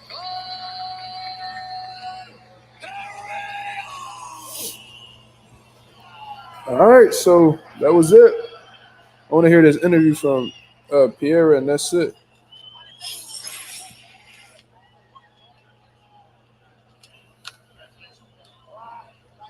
Let's see what Pierre got to say. What's next for the Ladies man? and gentlemen, I'm here with the winner and still champion, Alex Pereira. Alex, just an absolutely devastating knockout win. One more defense of your title. Do you feel like this is one of the most difficult fights of your career so far? Mais local de devastador, mais uma defesa do seu título. Você acha que essa foi uma das lutas mais duras até agora? Eu posso dizer que sim. Essa foi uma luta muito dura, mas como eu já esperava, eu vi algumas lutas. That nigga Pierre sound exactly how he looked. A experiência que ele tem, não só no MMA, mas treinou muito Muay Thai, no melhor lugar na Tailândia. Então dá pra saber a qualidade desse cara. Ele provou aqui, tá de parabéns. Foi muito dura essa luta.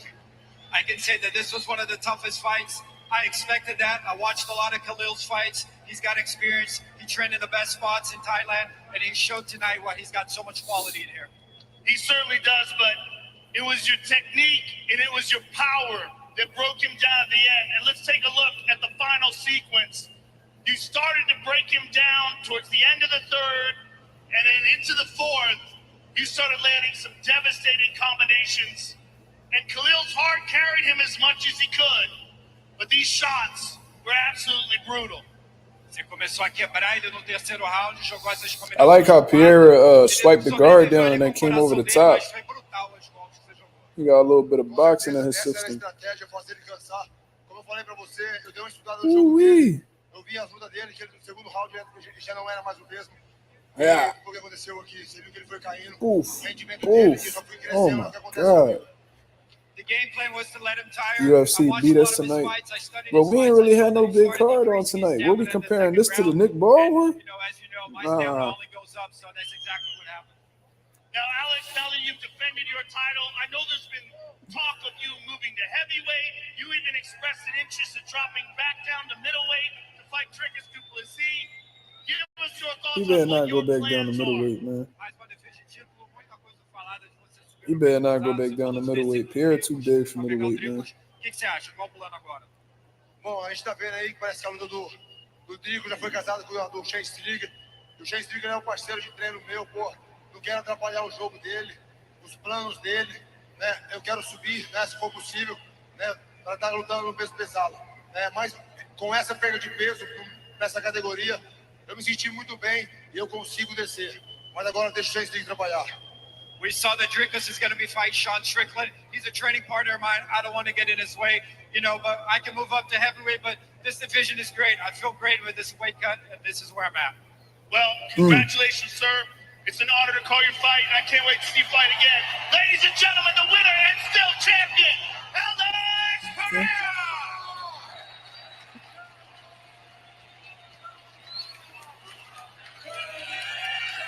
Pierre is a bad motherfucker, bro. And what's crazy about him, bro, is that like he does a lot of shit wrong. You see what I'm saying? Like his defense, his hand placement, everything, bro. He does everything wrong, but it works. You know what I mean? We get a couple of those in our time as boxing fans and shit like that. You know what I mean? You can make that case for Muhammad Ali. He did a lot of shit wrong, but it worked for him. Floyd, there was some shit that he did wrong that he was ultimately able to get away with. You know, Wilder, you know what I'm saying, did a lot of shit wrong, but he was able to get away with it in his prime. It seemed like Pierre is one of them fucking dudes, bro. That's a bad motherfucker right there, dog. I'm trying to tell you something good. Damn. Yeah, I seen Izzy lose to him. Yo, listen, man, and look, I was never a fan of Adesanya, bro. I always thought that when I saw, I seen him, they was talking about how like he was the best striker the UFC has ever seen and all this shit. I totally disagree with that. I thought a prime Anderson Silva was a much better striker not much better, but a better striker than Israel Adesanya. You feel what I'm saying? And I was like, yeah, man, like, I never seen his heart get tested. I always wanted to see, his heart get tested. And, I thought that, that first fight with Pereira really showed where his heart was, bro. Like, trying to tell you, bro, like, I always thought Pereira's heart used to pump Kool-Aid, cuz, and, with Sean Strickland, that solidified it for me. Strickland beating with a shoulder roll and a fucking 1-2. Like, shit just blew my fucking mind, bro. But anyways, it is what it is. Usman was a solid striker. His striking got better as he, continued making title defenses and shit. But yeah, man. I don't know. I ain't about to sit here and act like I know what be going on with the UFC and shit like that. I'm a casual UFC fan, you feel me? But yeah, that's interesting. So I wonder what Pierre gonna do next, man. He said that he not gonna go down to middleweight because Strickland might fight who, you know what I mean? He don't want to step on his teammates' shoes. And he said that he can move up to heavyweight, but he feels good at light heavyweight. So yeah. But all right, y'all. I'm going to get up out of here, man. I appreciate everybody that came through and showed love to the channel. If y'all can hit the like button on the way out, that'd be very much appreciated, man. I got my son in the other room asleep, so I'm about to just go lay down with him and all that good shit, man. So until then, y'all have a blessed, beautiful night. Y'all be safe out here, man. It's a cold world, so, you know what I mean? Just stay in the comfort of your own home. Stay out the way, you know what I mean? Lay low, all that good shit, man. Follow me on Instagram at mark.mazuma. You know what I'm saying? You know what I mean? Mazuma merch, we got that shit coming on the way. You know what I mean? And shout out to everybody who, has been, everybody that's a member of the channel. You know what I'm saying? I think Karma, she I think she's no longer a member for some reason. I don't know. She didn't like what I had to say about AJ. I don't know. But as of right now, it's Agent 007 and my boy Notes. You feel what I'm saying? But shout out to everybody that comes through and supports the channel, the super chats, the cash apps, all that good shit, man. I'm going to get up out of here. You know what I'm saying? I'm going to get up out of here, man. Y'all have a blessed, beautiful night. Peace.